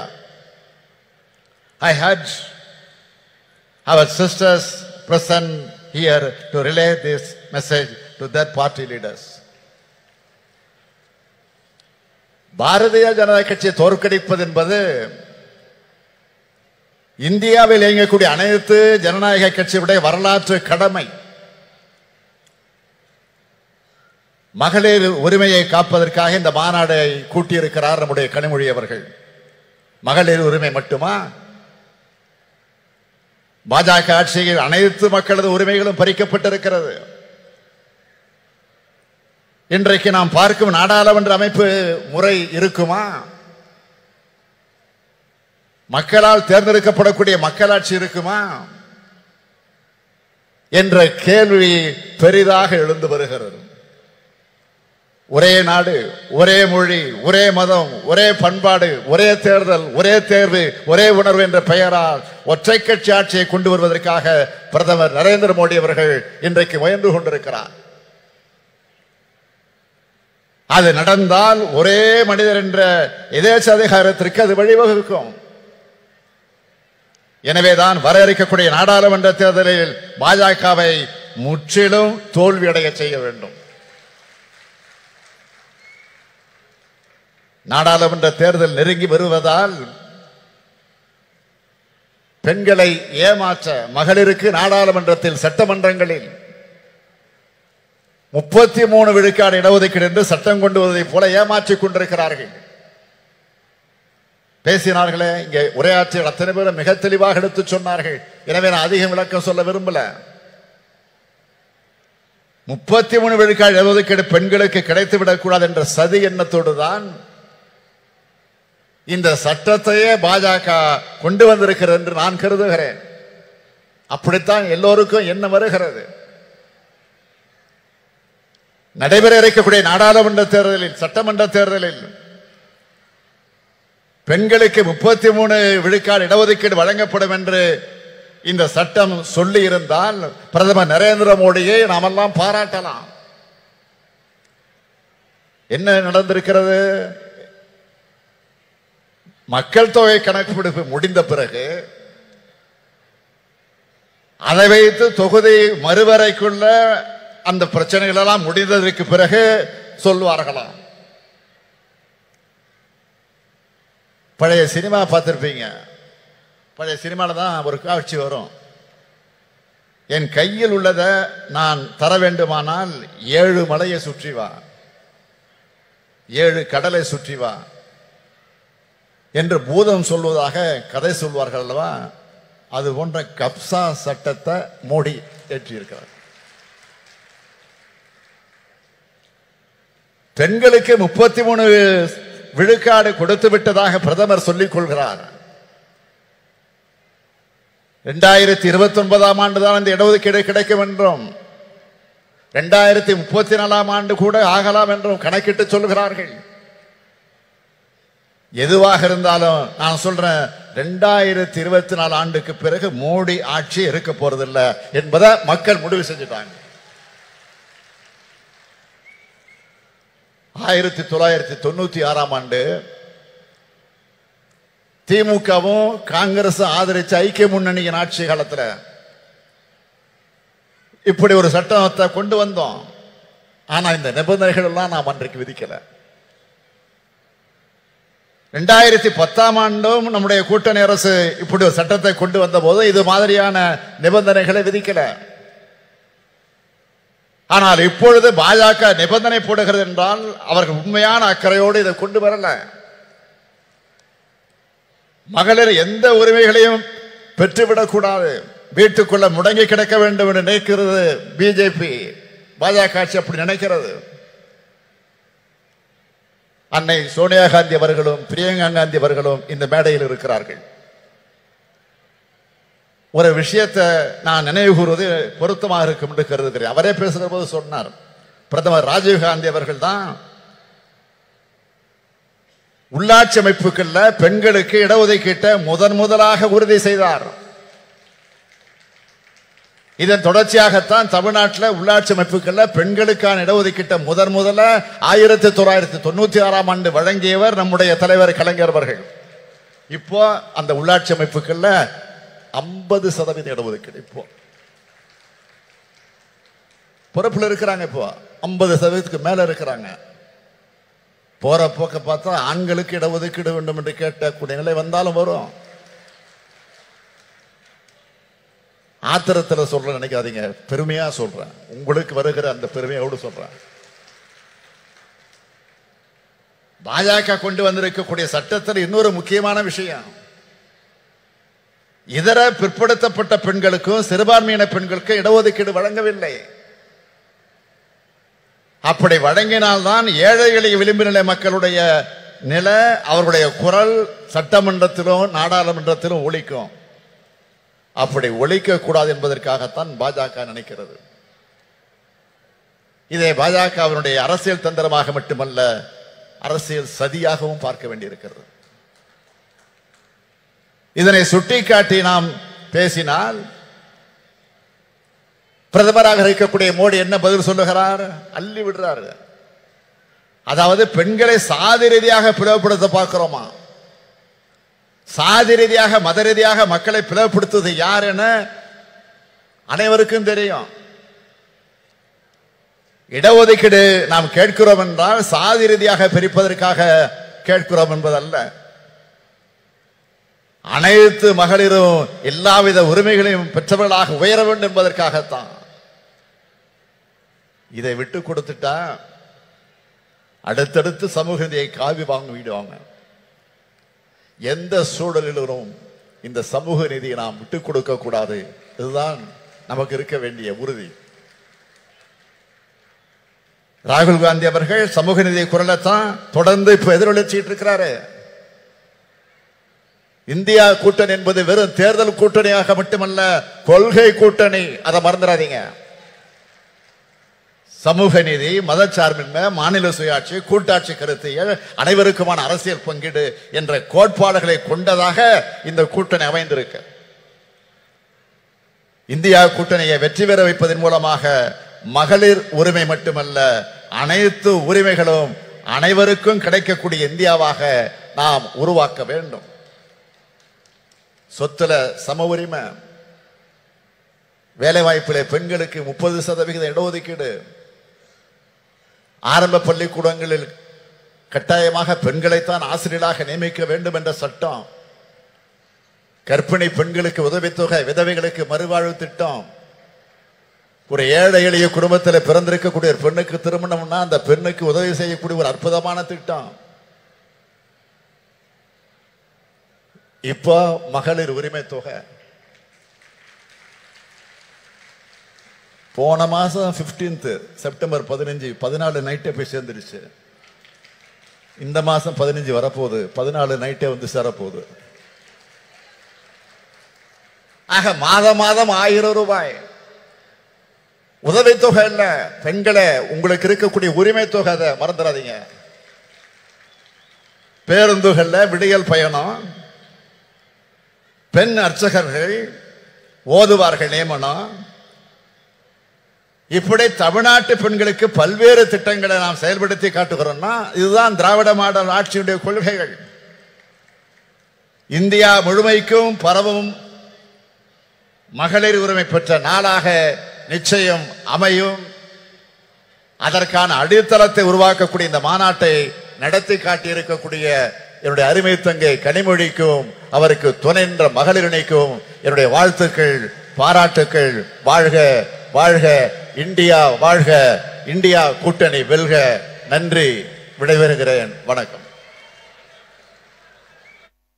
வரலாற்று மாநாடான மகளிர் உரிமை மாநாட்டில் தலைமையுரையாற்றியமைக்கு மாண்புமிகு தமிழ்நாடு முதலமைச்சர் அவர்களுக்கு மனமார்ந்த நன்றியினை தெரிவித்துக் கொள்கிறோம். திராவிட முன்னேற்ற கழக மகளிர் தொண்டர் அணி செயலாளர் திருமிகு நாமக்கல் ராணி அவர்களை நன்றியுரையாற்ற அன்புடன் அழைக்கிறோம். தமிழினத்தின் ஒப்பற்ற தலைவர் கலைஞர் அவர்களின் 100ஆண்டு விழாவை முன்னிட்டு மகளிரணி நடத்தும் மகளிர் உரிமை மாநாட்டிற்கு வரவேற்புரையாற்றிய மகளிரணி செயலாளர் ஹெலன் டேவிட்டன் அவர்களுக்கும் அண்ணா பிறந்த நாள் செப்டம்பர் 15ஆம் தேதியன்று கலைஞரின் உரிமை தொகை ரூபாய் 1000 மட்டும் வழங்கியது மட்டுமல்லாமல் வாருங்கள் உங்களுக்கான உரிமை மாநாடு